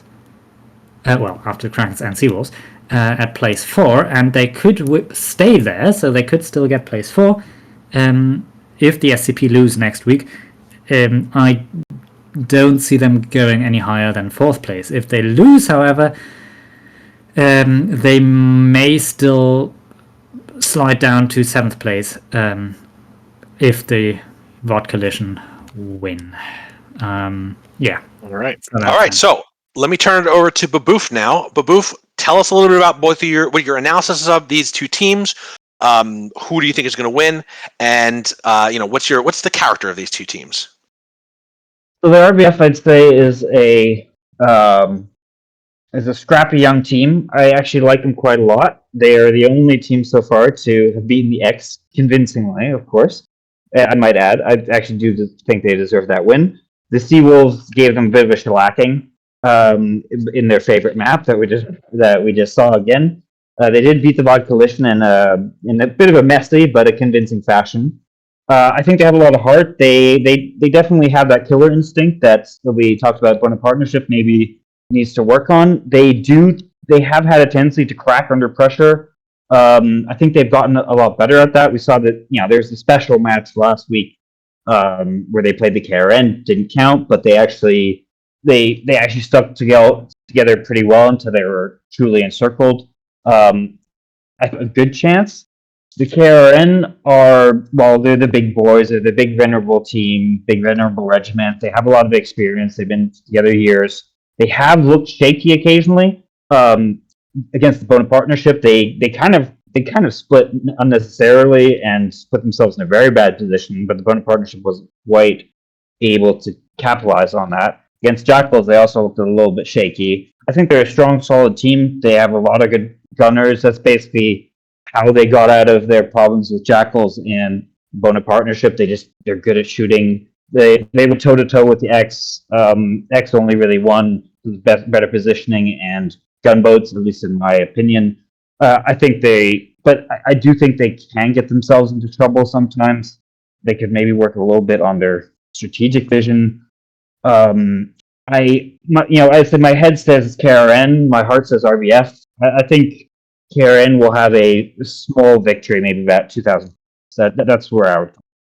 That's a lot closer than I would probably put it.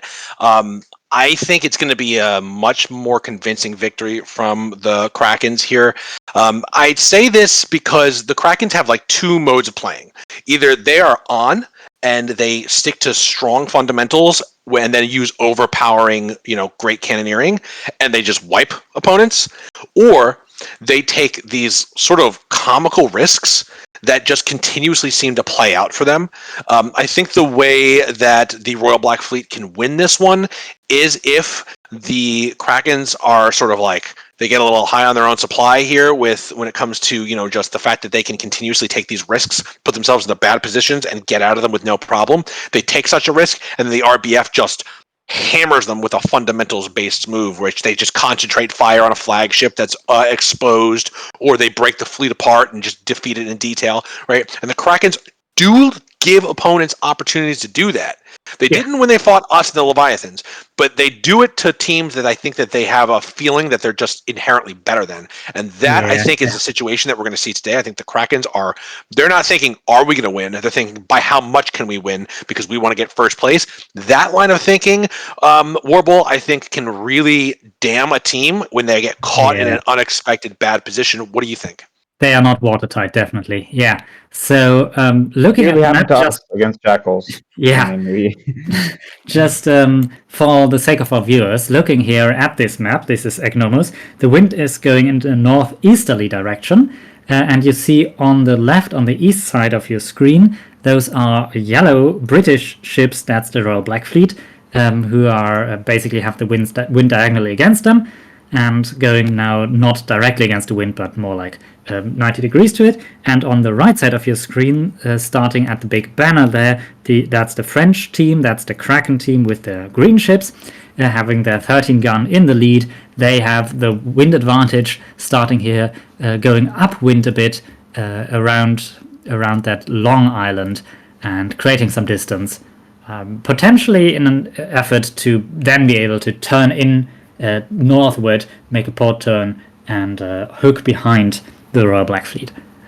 That would be my suggestion, what they do. Yeah, and this is similar. I mean, this can play out in a similar way to the battle that we just watched, where a more experienced team gets the wind early, which is such a huge advantage here. So we'll see.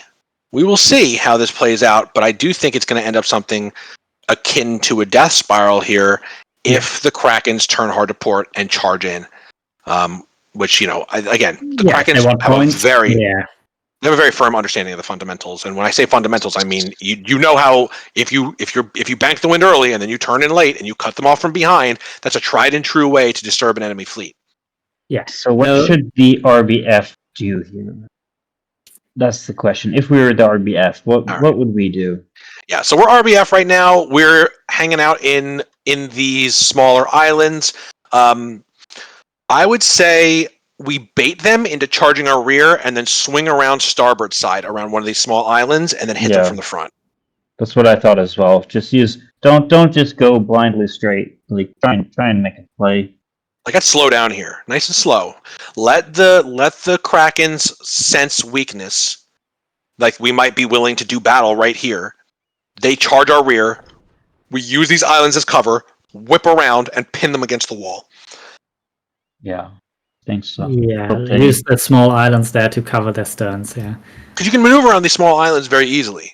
But you can also use them for a little bit of cover to perform maneuvers. If they leave these small islands, they lose that open ocean area for them.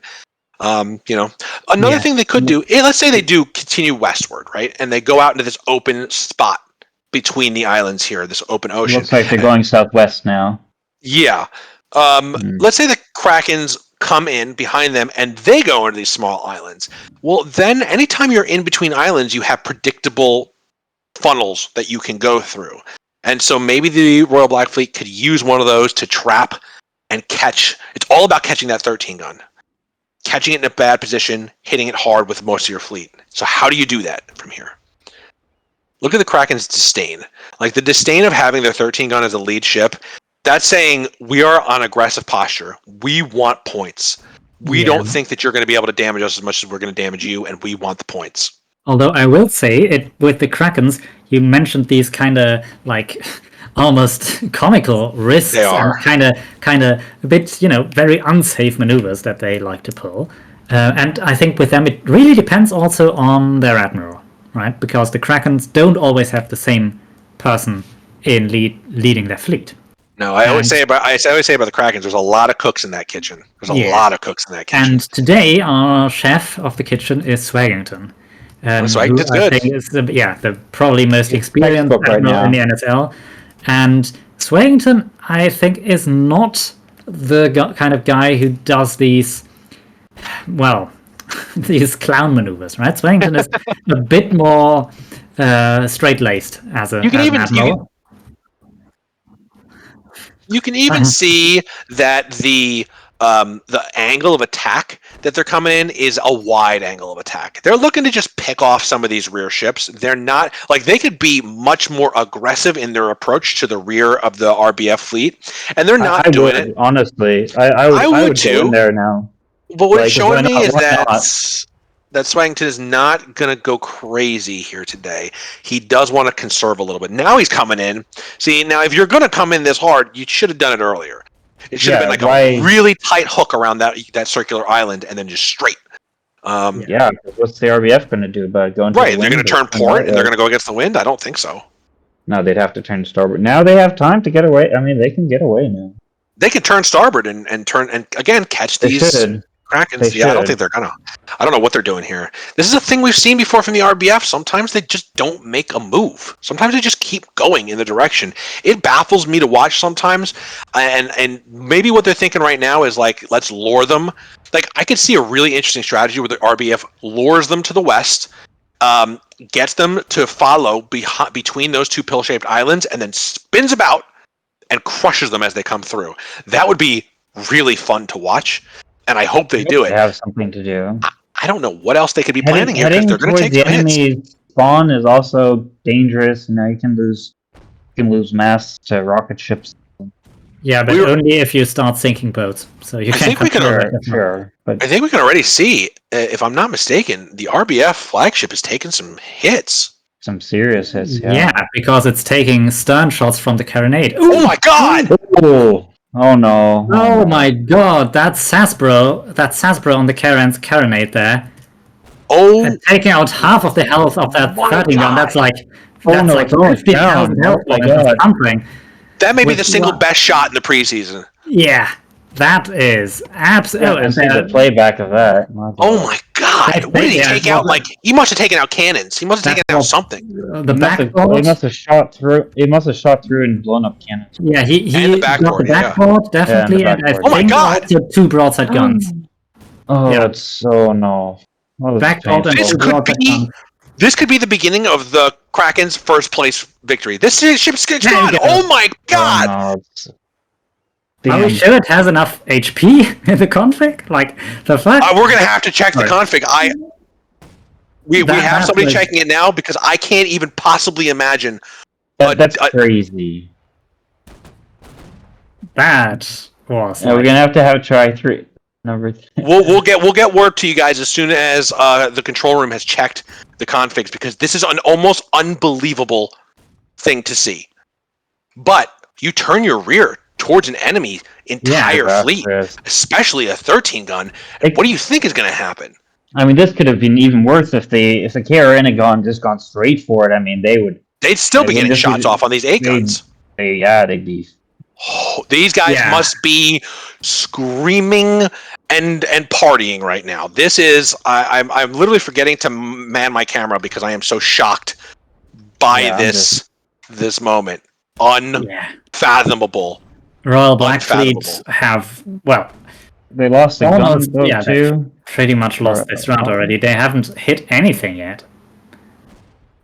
Oh my. Okay, we're gonna have to stop this battle and check the config. We have a config error. This is this is not good, folks. This is not good. We are going to alert and probably restart this battle. And we do apologize to you at home, and we deeply, deeply apologize to the teams that are participating. But there was a single digit wrong with the config.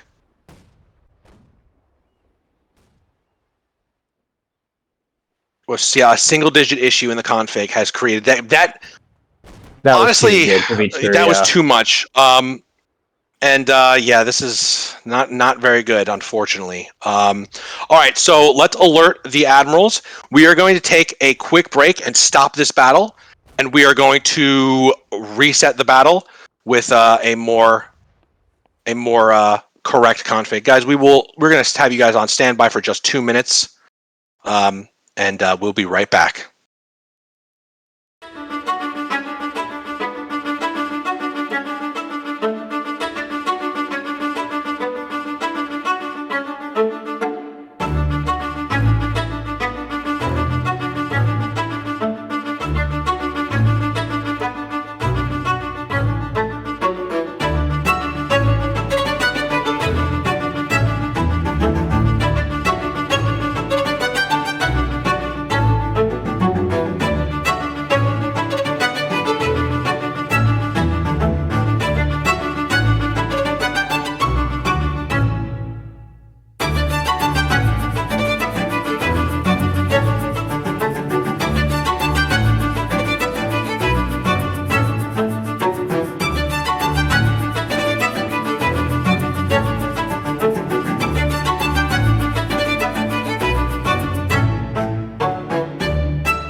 All right, welcome back, everybody. This is Lamerck here. So we have identified the technical issue. Configs are lines of code that we use to create these battles. We have had basically no issues with the config at any point in time, except for, of course, a battle that was already plagued by rescheduling issues and everything. We really apologize to our fans and to the teams involved. This is a blow for us in trying to create what is otherwise, faultless and perfect season. And this is the preseason. It's the time that we're trying to test all our processes and get everybody used to the config and used to how everything goes. And this is I can only say that we apologize tremendously and dramatically for the issue that that reduced the ship HP of the Royal Black Fleet's flagship. It was a single digit that interfered with what was a override on the ship HPs. We have a set ship HP that we use for these battles. It is above the normal ship HP that Holdfast uses normally, and anything that even a single digit in that override on the ship HP can cause an error like we saw today. It was not. I mean, it was a pretty great shot, but it was not the greatest shot in the whole world. It was not the perfect. The shot heard round Holdfast. It was instead that ship HP just collapsing instantly was a result of an error on our part. We at the NSL apologize deeply to you all, and we are working to get the battle back up as soon as humanly possible. The battle will start again. It was early on in the battle. We hope that both of the teams will understand and just sort of resume trying whatever they can to replicate the battle as much as possible. Well, they're not under no obligation to replicate anything that they just did. They'll start fresh again, and we will take it from the top. Luckily, these are two really understanding, professional, and courteous teams. We thank them for their patience, and let's get back into this thing right away. We don't have to do our preliminary. We've already kind of talked about what it was, but what we even just saw from the last few moments of battle positioning-wise was some interesting maneuvers from the two teams, and we're going to see if they repeat that opening process. I wonder if they had more ship HP, if the Royal Black Fleet would have been able to draw the Krakens into a disadvantageous position. You could see that the Krakens were out for blood, and they were pretty close to getting it. So we'll see if anything changes on the second go around.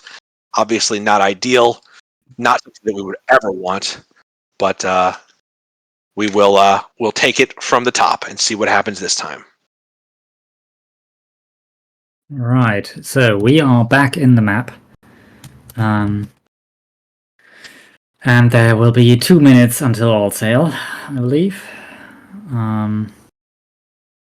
Yeah. So Yep. teams are currently loading into their are just ships on standby again. Nothing has changed when it comes to the ships, the colors of the ships, which team is on which side. So we're still looking at the RBF on the left side of your overhead screen in the yellow ships. We're still looking at the Krakens on the green, in the green ships on the right side of your screen. And this moment of this mistake on our part, let's call it what it is, has given these two teams a moment of clarity, I guess, to understand what it is that the other team was intending to do. And maybe they'll learn from that lesson and have different openings. We will see. It pains me. It pains me to have to restart a match like this. It really does. Don't beat yourself up about it. It happens. Listen, it's our job here, especially in behind the scenes in the NSL, to make sure that these battles are as fair as possible. And listen, the case can be made that these opening moves were part of a strategy that these guys had prepared in advance, and now that strategy has been revealed to the other team. So, if they have, but everyone knows you're doing your best. Everyone knows the effort that everyone's put in, and I just say, as someone who's not involved in any of the organizing, just talking. And I also have to say, if you're the KRN, you probably still feel pretty, Yeah, that's true. I think, I don't think there'll be any too hard feelings. Well, I certainly hope not. I would understand if there were, but I hope that they aren't. Like I said, these are two really, friendly, again, courteous regiments that do understand that mistakes happen. And I will cease beating myself up over here now, and we'll get right into the action, which will be starting in just under 20 seconds. And we will still deliver to you guys a wonderful battle in the NSL. Twice delayed, but finally here. Krakens versus the Royal Black Fleet. Third time's the charm. That's right. Third time's the charm. Yeah. So, but it will be very interesting to see, with basically hindsight, right? How they may adjust their starting positions and moves, right? So I hope so. I mean, maybe not. Maybe Kraken just say, okay, we were aggressive. It seems to work. Maybe not quite as fast, but basically, if we get the same shots in, we can still, hit the backboard and stuff. And there's no reason for Kraken not to go upwind to get that wind. It's free. The question is what RBF does. Yeah. I'd be surprised if they just kept going straight across the map again to the enemy spawn. I mean, I don't know, but I would be surprised. Yeah, I mean, I think they noticed that the maneuver doesn't really work that well. At least in the beginning, they take some damage. Could be worth it, as we said, if they try to pull the enemy between these pill-shaped islands or something. May still be worth it to try the same thing. But I think, they won't, probably. We're seeing the same opening from the Krakens, for sure. They are going to be going against the wind. That's what they want. Now the question is the Royal Black Fleet, are they going to try a different maneuver, knowing it looks like it? It looks like they're going. They don't want to have it happen twice. They saw that they got caught. But they're going if they go upwind, that means they're going directly against the wind, no? they are Or going- near as, maybe a Yeah, it would be very 30 bad degree for them angle. to do that. It'd be very bad for them to do that. I mean, honestly, I don't think that they did necessarily the wrong opening maneuver last time. No, I don't absolutely think they should not. do anything differently. They are. I mean, I hope at least that they, after this island, cut like straight left or do something else. We'll see. they Yeah, need to. Yeah. All right. So they're going straight-ish. They're here. Let's get it a little closer on the overhead and get an idea of the angle of attack here. So they're going to go in. This is not the play. I don't like it either. No, they're so slow. That circular island ahead of them is actually going to stop them from even turning very hard to starboard, which they would want to do. Yeah, because of the second island. Yeah. This is bad for them. Actually, this could be even worse than what we saw last time. They should go. They should turn hard to starboard now. They can't make it to the left. They need to go. Yeah, somewhere. they also need to win some water. Like if they turn left, then they're against the wall in 3 minutes. Yeah, they need to get out of here. There's still plenty of time. There's loads of space. They got a little bit of height this way. Don't eat it. Yeah, I'm worrying about their captains. One of them has set square sails to going directly into the wind. Oh no! Yeah, he's blocking the other ship there. Come on. Okay, let's be that positive here. That is Spelunker It looks like he's turning right. It looks like he is slowly turning starboard. Yes, he is. Okay. The problem here with this opening is that they're just setting themselves up to get cut off from the rear again, just at a different part of the battlefield, and actually one that's not as favorable to them. No, I'm not saying it's good, but I'm glad he didn't commit suicide in the first 5 minutes. I mean, if he just went southwest, so like west-southwest the whole time, yeah, this would be over in lightning speed. Instead, he's going to put his port sides into rotation, and they're going to... I don't know what they're going to do. Why not use your sails? You're getting your square sails. Okay, there he goes. Oof. All right, now they're picking up some speed. Waiting for the angle. Yeah. Krakens are going to pounce on this, of course. Yeah, and he's going even further right. He's going to go right of that island. He is going to go right of the circular island here, and again, possibly giving the Krakens like these are long range shots, and the 13 guns. I don't think the Krakens. I mean, if they somehow don't win this, I think they don't. They can't blame us. Well, they can, but I hope they won't. Well, I don't think they will.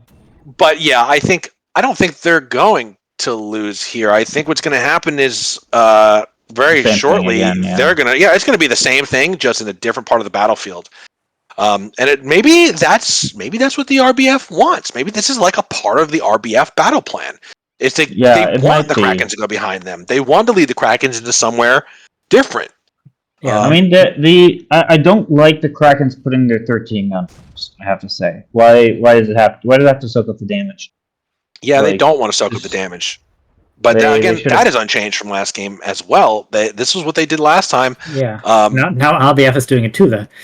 Yes, that's right. The change here is that the RBF is now. But now they're going to trade. They're going to dual 13 guns. Yeah. Again, most of the 13 guns are sitting in line, not sitting back, and we've seen in past matches. I remember that one Seawolves loss against, was it the SCP, where the Seawolves had their 13 gun in line.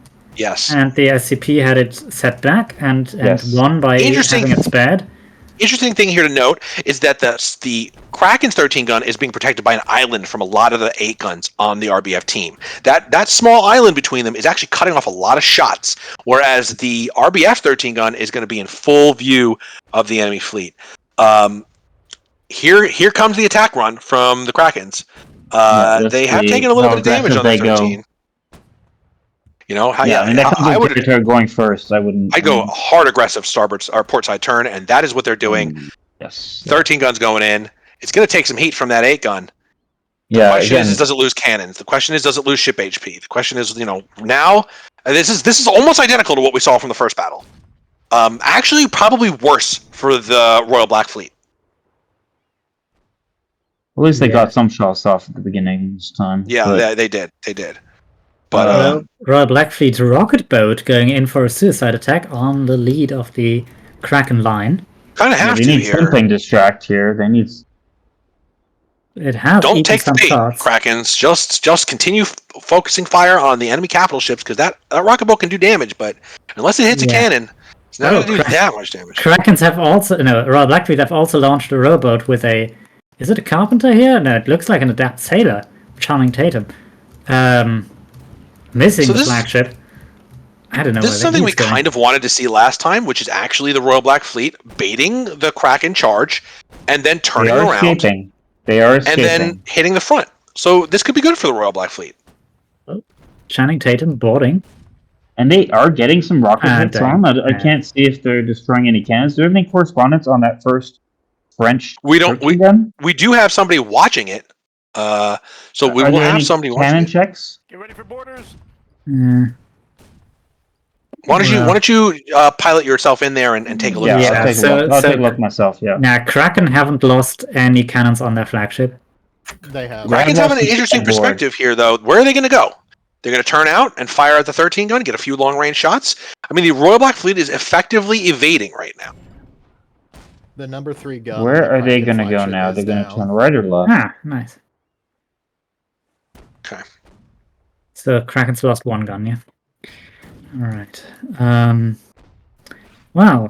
Oh, the Krakens are going in. This is not what I would advise, to be honest with you. Maybe they do a hard turn here, but they're going to take a lot of incoming fire. Yeah. Each of these 8 guns. The 13 gun first. Look, if it was an 8 gun second damage, fine, whatever. But the 13 gun. I know the 13 gun should not be at the lead of this formation because it's just they cannot afford. Going so aggressively, it's. Oh now each of these 8 guns is going to get in turn. Oh my god! No. Hey, RBF, come on, RBF! I believe in you. That's Swaggington himself on the flagship, trying to get into rotation to shoot at the enemy flagship and taking a hail of damage. Fire. It's taking real damage now. It's taking. Yeah. Ooh, and they're totally out of position. They're not doing any damage. I mean, listen, they're going to survive this. Yeah, they're going to survive, but how many cannons are they going to have surviving this? And when they get around, like, are they going they're kind of going against the wind right now a little bit, aren't they? Where are they? Are full against the wind. 2 of the KRN ships are going off in a different direction. I guess they are tunnel visioning on that 13 gun that looks alone, but is not as alone as it looks. This is very bad for the Krakens. Very bad for the KRN. Ooh, no. Kraken's just lost their carronade. All right. Kraken carronade down. I think we can see now what the Royal Black Fleet plan was both last game and this game. Lure the Krakens into a chase, spin about, and trap the 13 gun. Krakens have got to be punching air right now because this is not how the last battle was going. And I think they got real greedy and hungry for this. Yeah, they got cocky. I mean, they really did. And now their fleet is split apart. That 13 gun needs to hide behind that island. Literally needs to just park behind that island and hide. Let the other 2 8 guns go out and break that formation. I don't like the RBF. I think the RBF should. I don't know. I guess they're in a tough situation. But I think they should stick more together. But at least their 13 gun is stopped. Hopefully it is reversing. Well, it's going to be a 2 versus 2 battle, but a 13 gun and an 8 versus 2 8s. The Krakens are in a bad place right now. Yeah, they're turning out. All right. Krakens are running. They're going to use that island to turn out, which they need to do. They're running. Yeah, I mean, they were going against the wind, so they had really... This is very nice from the RBF right now. How are the ships against the wall? Oh, and the Kraken ships on the wall, they have gunboats on their ass. If you've noticed, there's 2 gunboats hammering away at probably the wrong one. They should actually all be focusing on the left one, but still, whatever. Not good. Oh, and I like how the RBF has. Wow, look at those 3 of them positioned there. Beautiful. They're really covering their friends. This is beautiful. Wow. Look at this. We can say, They can maneuver a little. I mean, the RBF, they can move a little bit better to get. Okay, they are now. They're getting out of each other's way. Yep. KRN 13 gun is going against the wind, going absolutely nowhere. well, I think they're doing the report, and he's going to hit these 3 8 guns from the front side. That is, in I like think, 10 minutes. yeah, it's going to be a while, but it is what you want to be doing right now to turn this battle around for yourself. Yeah, it's not over yet. It's definitely not over yet. They are not. They need to get more damage on. Yeah, they definitely do. So,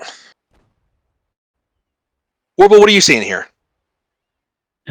Sorry, I had some noise issues here because apparently my neighbors are quarreling over a dog. Oh, good. Well, then I'll carry continue on. if you'd like. Yes, I'll continue. All right. So what we're seeing here is the sort of mid-game repositioning. The 13 gun for the Royal Black Fleet has basically taken no damage. That is the most important thing that they have on their team, because on their side, I think when it comes to the 8 gun duels, they're not really winning it. But they have such dominating positions. But now the Kraken's flagship is going to be back where it wants to be, in a position where it can fire at enemies and they cannot fire on it. So the Krakens look like they are sort of clawing their way back in this battle. What they have to do, the most important thing for them at this point, is to keep their 13 gun safe. Do not let it get caught again. Do not let it get trapped by that withering broadside that it took from those 3 8 guns, and instead put the hurt back on those 8 guns, which it is accurately and effectively doing right now. That 3 8 gun group in the middle of the battlefield is getting surrounded by the Kraken ships, and this is a good thing for the Krakens to claw their way back. What we're seeing on the other part of the battlefield, focusing around the other 13 gun, is that it's basically locked in a duel with an 8 gun. But the problem with the Royal Black Fleet 13 gun is it's going to have an 8 gun crossing behind its T any second now. If that 8 gun decides to focus on it, it can do some serious damage and make up for what the Krakens lost in the early game. The Kraken flagship, however, is getting into a position where it might take another 2 8 gun broadside, and it really doesn't want that. It's got to slip behind its closest circular island. It cannot take any more damage. It has to evade. It cannot be caught alone against anything that can sort of overman or outmatch its cannon capacity.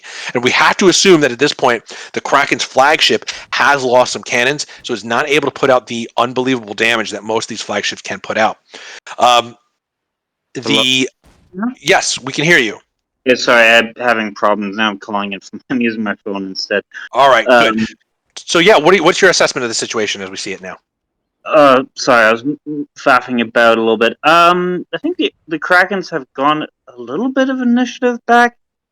Kind of messy right now, so I need a minute to get my bearings here. Well, we're definitely going to see a pretty interesting boarding action down in the western part of this triangular engagement that we're seeing here. Here we go. That's very fun.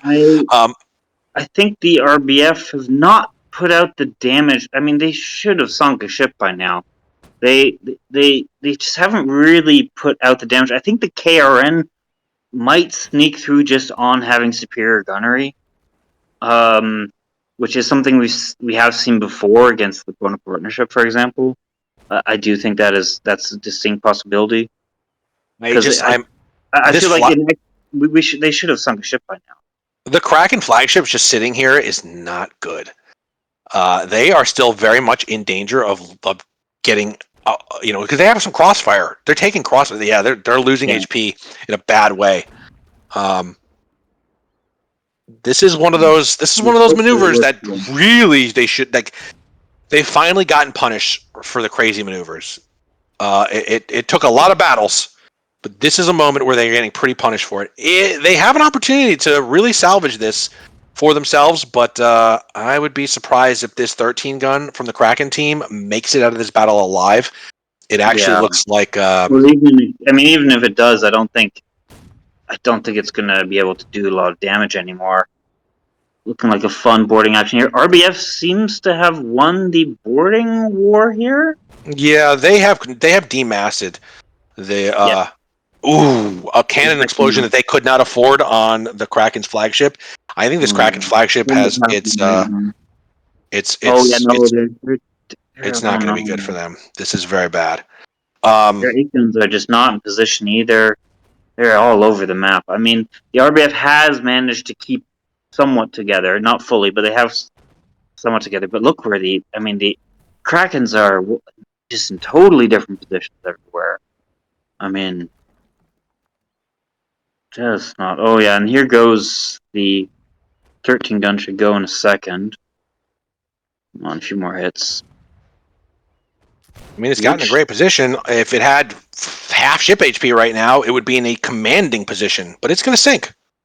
Yeah, and I'm guessing the RBF ship that's so heavily damaged is the one without the mass. Those have basically knocked each other out. And we should see 2 8 guns going down in a second.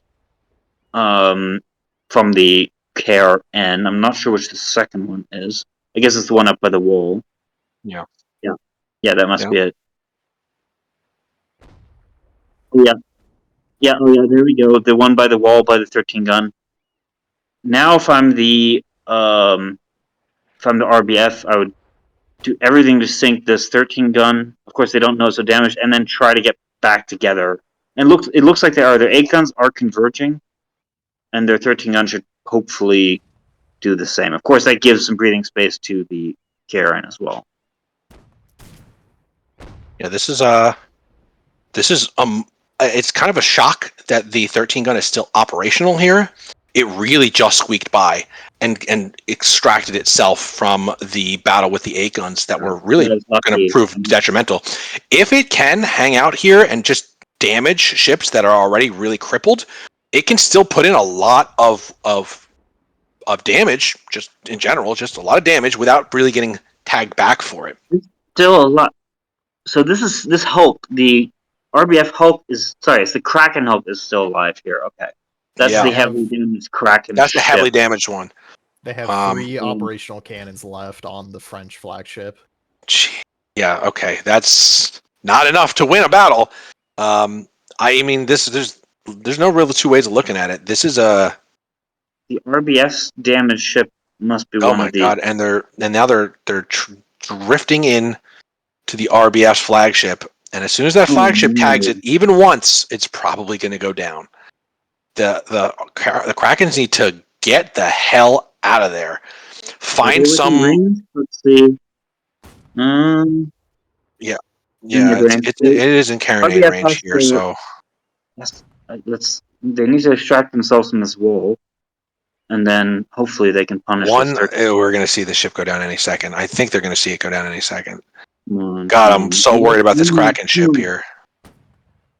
I'm worried about the RBF. Stop it. I mean, I guess they're trying to turn into rotation, but they have wind. I'm a bit confused.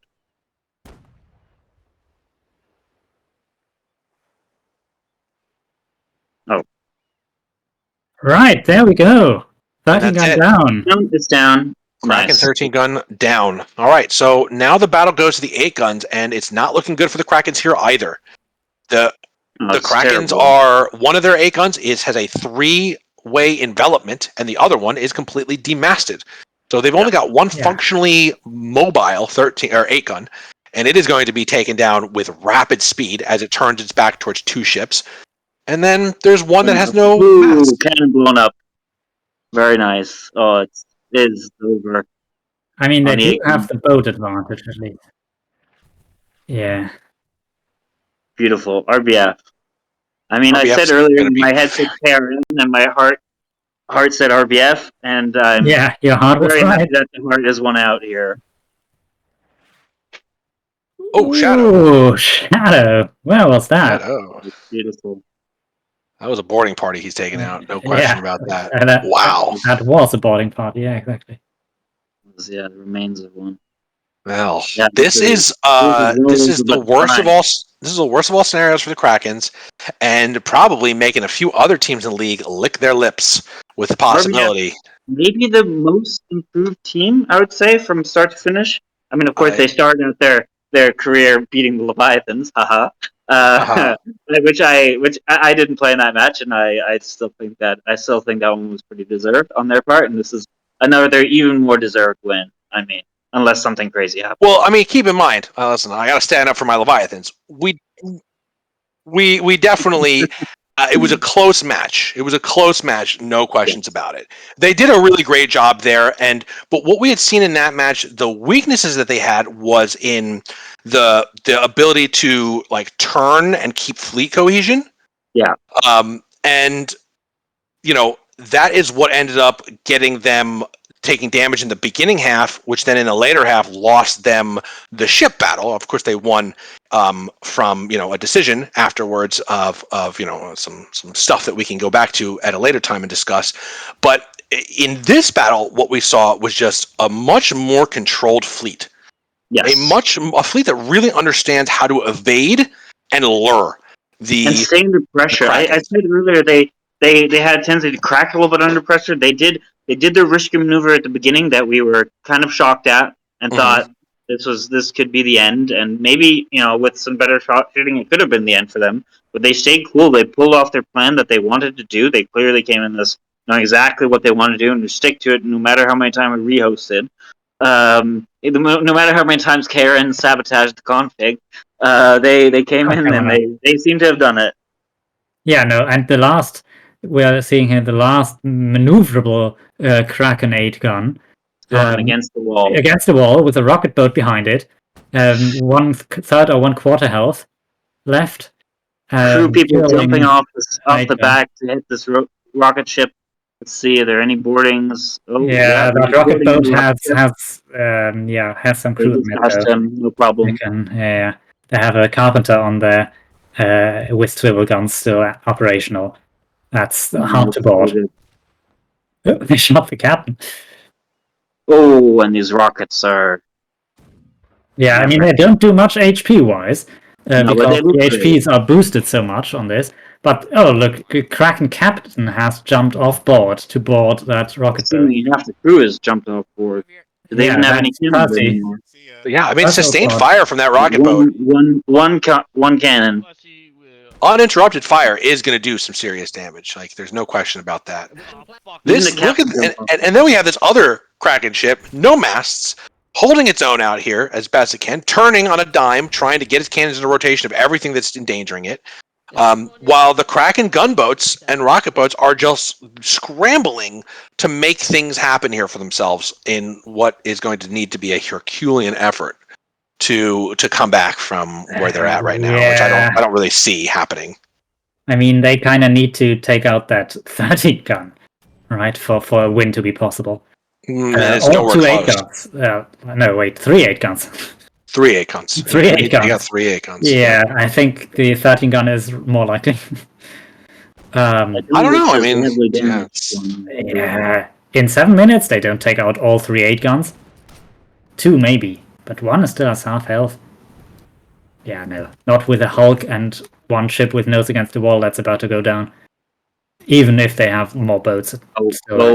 There's a big tick of damage there. Yeah, I mean that boat that's against that ship that's against the wall, I think is about to go down. There's so many people on that Hulk right now. It's the clown car. Yeah, the clown car has support from a rocket boat here. Maybe they're taking off some people. They're trying, but they one managed. Okay, the one is down. Okay, ship down. That's the one against the wall. So the Kraken now only have the Hulk. I am reminded of their first match of this preseason where their 13 gunner was turned into a Hulk and survived until the end of the match. Yep. And it looks like the Royal Black Fleet might lose another 8 gun. That's the lead 8 gun there in front of the 13. That is the weak one. Okay, so they might actually get that with that Hulk. They might. Yes, they have a pretty good chance. A few more hits and... Yeah, though they don't have that many cannons on that Hulk left. No. Oh, they still have a few. Surprisingly many. 1, 2, 3. They have 3 cannons. That's not... Alright, yeah. If they... Yeah, alright. Come on. See some. We have 9 in the water. Oh, Man, this is that was a big hit to the Hulk. Yep, we're The going to see it Incredible go Hulk. down any There you second. go. Let's see who goes down first. let's see. I think they all get that. Hulk. Hulk Hulk goes down first. It's over. And there it is. It's still up here. My goodness. That is a win for the Royal Black Fleet. All ships sunk. What an upset. What an upset. By 20. I'm so happy. Goodness. By, what's that? 12,000 points? 11,000 Yep. points? Something like that. Yep. Well, this is what they needed. Amazing. That's what they needed. I'm so happy. I doubted I said my heart was for the RBF. I should have gone with my instinct and said it, not logic my way into thinking the KRN would have it. They really, I said they were a scrappy team. They really showed it. They really show how much they learned. They showed the KRN's weaknesses that we had discussed. What a beautiful match. And what a victory. Yes, it is. Guys, I am going to leave it in Baboof and Warbleworth's hands to conduct our after-game interview, and I'm going to go step behind the scenes and just take a look at what happened in our earlier game. But a great battle, an unexpected victory. For me, it was unexpected. It seems like you guys were a little bit more conscientious of it. My takeaway here is that the Krakens got lured into a position where that lead 13 gun really got itself overexposed, and the Royal Black Fleet turned on it, and they blasted it to hell. And from that moment on, the Krakens were scattered and running scared. They kind of reclaimed the initiative a little bit towards the mid game, but it wasn't enough to break that central formation of 8 guns and to turn things around. It was an interesting move to put the 3 ships there with the 3 islands. That was that was a stroke of going genius. back and watching that again. That was such an interesting move. All right. Well, I will leave it, like I said, Baboof and Warble to do the post-game interviews. And for all of you fans out there, thank you so much. And I will see you guys next week. Right, so welcome, admirals, to the post-game interviews. Let's see who we have in here. We have Swaggington from the Kraken, and we have Admiral Gilly as well as Frankie from the Royal Black Fleet. Yeah, all right. Then let me first turn to Swaggington here. Well fought, 3rd time's the charm, and I'm sorry for your loss. So going into this, you were the second team in the standings. You had a chance, if you won very big today, to actually win the preseason still, if you got a lot of points. That didn't pan out, as we saw. How did that influence your play? What was your plan going in when you saw the wind? Take us through it. Idea was to be aggressive, which before the restart you could see was working out for us. And before that restart, that was kind of exactly what we wanted to happen. So not really ideal that the restart kind of gave away what our plan was. Yeah, very sorry for that.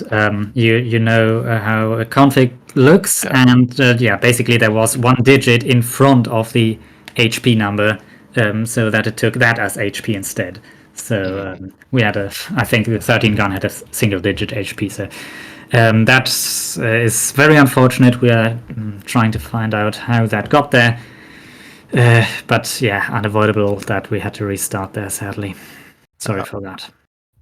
But the aggressive play was meant to enable us to get in first and get sails, get cannons, but I immediately lost all my guns on the 13, which kind of just crippled everything in the second version. So do you think you maybe took the wrong lesson from the first version and maybe also from last week? What was that? Sorry, cut out a bit. Do you think you maybe learned the wrong lesson from the first game and also maybe from last week? I don't think so.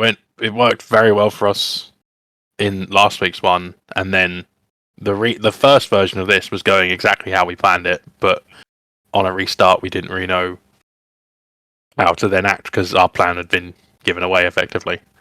So we kind of had to wing it more in the second one. Yeah, and you did definitely got your aggressive stance in there. And we thought, when first your lines passed each other and you exchanged shots in the beginning of the round, your 13 gun was actually shielded quite well by this little island that was there from a lot of the enemy fleet's 8-gun fire, right? So it was the turn afterwards. The wind wasn't favourable for us, and I couldn't get out of the turn quick enough. Because the rest of the fleet, the 8 guns, had stopped opposite us. And just fired in, and we lost everything. What was the thought there when you went quite very? I mean, you started aggressive, but once they were in the island below you and had done their turn, you continued on towards them. What was the thought there? Well, the 13 had started sailing off, and the 8s were following slowly behind. So we assumed that the other fleet would head in a similar direction they did the last time. But then the 8 guns paused in that gap and just took us apart, and I couldn't really turn out in time because we'd already committed to the corner. Well, and then I saw a bit later, once it became clear that your 13 gun was losing a lot of health and guns, your 8-gun fleet split apart, right? So 2 of your 8 guns went in the direction of the Royal Black Fleet's 13 gun, while the other 2 stayed with your own 13 gun. The idea was to encircle the 8s, but the boats made a big problem of it. So, and because we were engaged so close to the enemy spawn, our boats couldn't come back to the fight. All right, that makes sense. So I tried getting enough guns on both sides because I only had 2 on the port and 3 on the starboard, and they weren't the most well-positioned ones. That's rough. So then, for the middle of the game, Baboof, you'll have to take over because I had to take a leave in the middle because neighborhood troubles. I had technical problems of my own, but it did look for a moment there like you were sort of pulling it back again. They were looking, their 3 8 guns there in the island were looking a little bit in disarray. You kind of had them surrounded there for a while, but it didn't. And also, your 2 8 guns fighting the 13 gun I think they were doing a pretty good job. They didn't take too much damage. It was handling themselves well. Better, their 8 gun was out of range. But what's like, where if you could have made a different decision there to pull it around, like what else would you have done to really clinch it? I honestly maybe just retreat instead of doing the split because it took us too far away from our gunboat and rocket boat support, which was necessary to counter their play. So I think probably just instead of splitting and trying to encircle, just pull away. Right. Cut your losses. Yeah. But interesting. Any other takeaways? Do you have any lessons learned? Anything you want to work on? Not sure just of yet. It'll have to be a matter of reviewing the footage, but there's definitely something to learn from this. Great. Always is from a loss. Yeah, I mean, there's certainly a kind of just the starting posture. We were talking about on the second of the 3 attempts for this round, we were talking about how you putting your 13 gun in the lead and swinging around relatively aggressively, trying to cut behind. It's kind of tried and true tactic, of course, but it also shows, especially that the 13 gun is in line and also in the lead, shows aggressiveness. And I imagine you wanted to try to score very highly, right, today? Yeah. Win and score highly enough to try to get first place. At closer range. Take out crews, cannons, masts. Yeah. So just before we got a chance, we got tore apart. Yeah, so that's also this stance kind of is an issue of how you estimate your enemy, how strong you estimate them to be, right? So I suspect that you may have chosen a slightly different stance in the beginning against a different team. Probably. I mean, after that, we had the match, the showcase one, a couple weeks ago, and that gave us a lot of confidence, maybe too much in this case.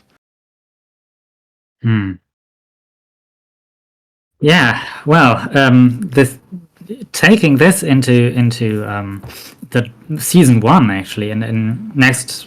Well, first of all, I need to say, of course, that we as the Naval Sports League organizers also take this to heart into going into season 1. That we will implement basically additional steps to make sure that everything is okay pre-match, right? So, I mean, this is preseason. We so far had a pretty good record of getting everything right, and but yeah, it's really unfortunate that we kind of broke that streak today, and deeply apologize to all our viewers. We hope that we manage to never have anything like this happen again, because also, as we now saw from you, this can actually affect tactics if you see the opening moves that your enemy has planned. Yeah. And Do you mind if I step in here for a moment, or will I just go ahead? Just sort of taking a look at some things? And first of all, I do want to take a moment, Swaggington. I'll talk to you privately about this, of course.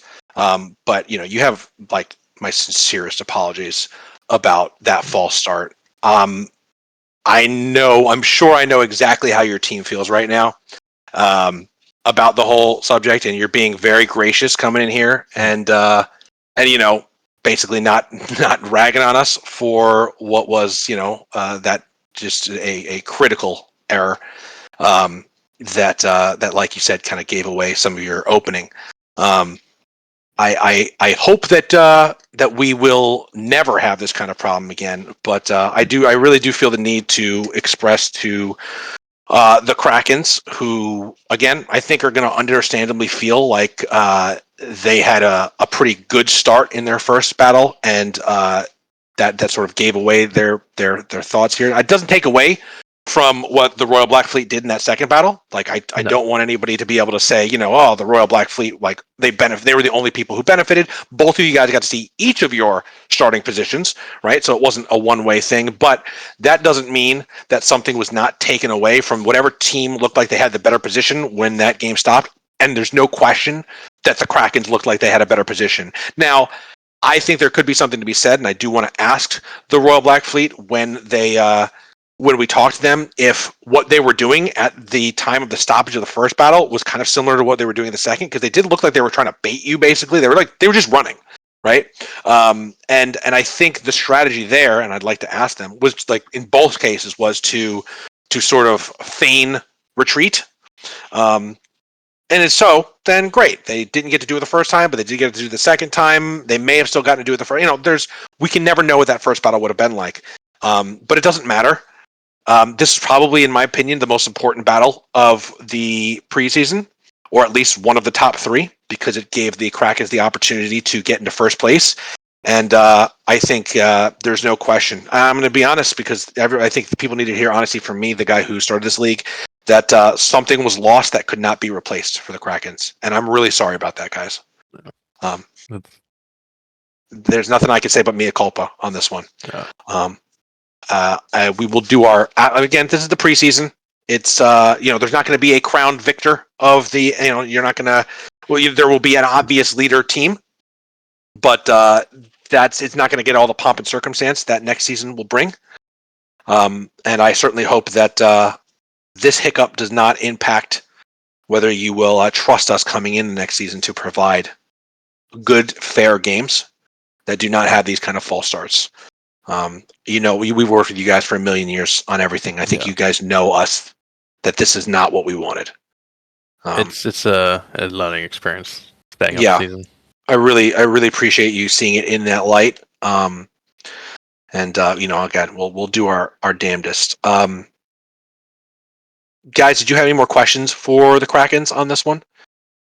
Or shall we move to our victorious team, who did earn a totally legitimate victory, and I do not want any of this apology to take away from it, because it was a totally legitimate victory and a beautiful victory. Saying to my crew who have been messaging me, it's the enemy fired their shots, hit their shots, got their target. It doesn't matter if tactics didn't go the way we wanted. The enemy still did the job. Yeah, this is nothing to take away from the Royal Black Fleet, who won a tremendously great victory today. But Yeah. no, No. there's no question that something was lost, and a hand was tilted that shouldn't have been. Yeah. No more questions from me. No, Wolf? that's me. No, All right. I'm going to step away again. I just wanted to make sure you heard that from me, and I said it to the audience and Swaggington. But yeah, you guys go ahead and talk to Gilly and Frankie. And Gilly and Frankie, from me, congratulations again. While we can talk about what the Krakens kind of lost there, what happened in the actual battle was spectacular, guys. It was a freaking great victory. Yeah, it's so good. And you shouldn't feel like it was not really well earned. Yeah. So anyway, all right. All right. Then going ahead, addressing you both, you can choose yourself who of you will answer. Although I believe Gilly, you were the overall admiral today, right? Correct. Right. So going into this match, you knew that you had the wind more or less against you, and well, we kind of have this unique opportunity with the false start to talk about starting moves, right? So, and the first time around, you turned starboard to not go directly against the wind, and kind of got chased by the Kraken team. That's how far we got there. So, what was your plan going into this match, and what was your idea starting that way? Once we figured out we were more or less going against the wind, we typically wanted to gain as much ground as possible and then be able to turn with the wind so we weren't at a complete disadvantage. We almost changed our strategy and wanted to go left in the restart, but again, they were moving really quick and they had their broadside already in a more favorable position, so that's why we went a bit more hard right after we cleared, I'd say, like a fourth of the map from our spawn. And then once we had the wind in the loop, when we saw them turning back inside, it was kind of easy for us to hold. And then we did get into a little bit of a cluster F, if you will, toward once they got around us. We were surrounded for a bit. My 13 and Frankie's 8 gun were the two ships fighting their two isolated 8 guns, and our other 3 guns were kind of in a bad spot. So it was just more or less trying to get into a line that was more favorable for us and use the map barrier and edge to our advantage. At some point, I even used it to kind of help turn to engage their 13 gun because it was moving in a really aggressive position behind us, but I wasn't aware that they lost so many cannons. But we were prioritizing trying to reduce ships' combat efficiency and take out their cannons while also dealing damage. Yeah, and I mean, you also removed masts on that one ship, right? So you turned it into a barge.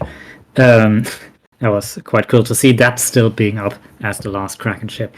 Actually, good job to all the crew on that barge, by the way. So you then turned around, and in that initial pass of your two fleets, where you actually hit something, right? You focused fire obviously on the 13 gun. Were you expecting for them to basically hook around and chase you the way they did? I didn't expect them to split, and that's when their 2 8 guns that were breaking off. Oh yeah. Towards the front of our fleet. Yeah, that became a big problem because they did have their broadside presented before we were able to turn. And I think if Frankie didn't bring his ship to help me in that fight, they probably would have beat us because I think we were down a cannon or 2 at least on our starboard side for sure. So the fight wasn't going in our favor. And then once Frankie came, he was able to even it a bit. One of their 8 guns abandoned that fight and turned. And then Frankie was also in a good position because another 8 gun from their team was slipping behind the 13 gun. So he was really good, acting like a screen, if you will, and preventing our rear from getting messed with. And that 8 gun that came behind us was messing with me. I kept trying to turn left to engage it, but it was just behind us like a pest. So we had to just turn hard right and kind of reverse a bit. Took that out of the Lemerc book to try to at least get into an even fight so we weren't getting just shot from behind the entire time. Yeah, that was well done. And right, Baboof, for the middle of the match. If you really have any questions, I just want to say congratulations. That was very awesome. I was really I can't say I'm commentary, I'm neutral, but I've seen a huge amount of improvement from you guys, and I really enjoyed watching you guys play. I thought you probably as the admiral didn't see this, but I really enjoyed how your 8 guns sort of the three of them stay between the three islands. I don't know if maybe your friend can comment on that. You did seem to have a lot more cohesion than you did maybe in earlier matches. Is that something that you've been like working on? I think that was mostly Olam just speaking up and, really taking charge there. He's got a good tactical mind and he's very good at making decisions. So I think we felt that it was okay for him to make those decisions. Right, yeah, it's always important because you were with a 13 gun, Frankie, right? So yes. So it was Olam, Splunker, and the Doctor. I think, if I got my notes right. Yes, sir. on these three blocking 8 guns there. That quite effectively repelled the Kraken's 13 gun, so that it didn't follow yours. So towards the end, then I felt that your boats, especially one of your rocket boats, really did a lot of good work when you had the last maneuverable Kraken 8 gun pinned against the wall there. I think some of your carpenters had a lot of fun there. With just grape shot and blunderbussing. So how what was your strategy for boats, like small boats, going into this match, and what do you take away from how you used them here? You could do it, Frankie, if you want. All right. So basically, we were trying to use them as screens to basically just protect our rear most of the time. And that rocket boat, as you saw, we were trying to use our rocket boat to try and sneak behind them, as we've preached many times. Just try and get to a safe spot and get behind them, and just to really pound them. While we had that supporting A gun, which happened to be mine at the time. Just taking their main attention off of them and really just trying to help clear the decks and pound that 8 gun as much as possible. Right, so this I don't actually know. Do you know by heart where this puts you in the standings? I'll have to take a look, actually. Let's see, Royal Blackfleet. Question: What were your did you have you obviously had some kind of idea going in, but like what were your preparations like coming to this match? Like your expectations and what you wanted to do, and did it pan out the way you thought, or did it go in a different way? We don't really set hard expectations in terms of like strategy, but more or less like communication, talking in game, because there are times like where things become a bit more messy. Everyone has a plan, and then 9 out of 10 times it doesn't go as planned. So just vocalizing your ship status, how effective you are able to fight right now, if you're losing or winning, people sneaking up on your ships, because there was a couple times I think they were going to get some successful boarding actions, but the crews were able to respond fast enough and keep their ship operational and not bogged down in a melee fight.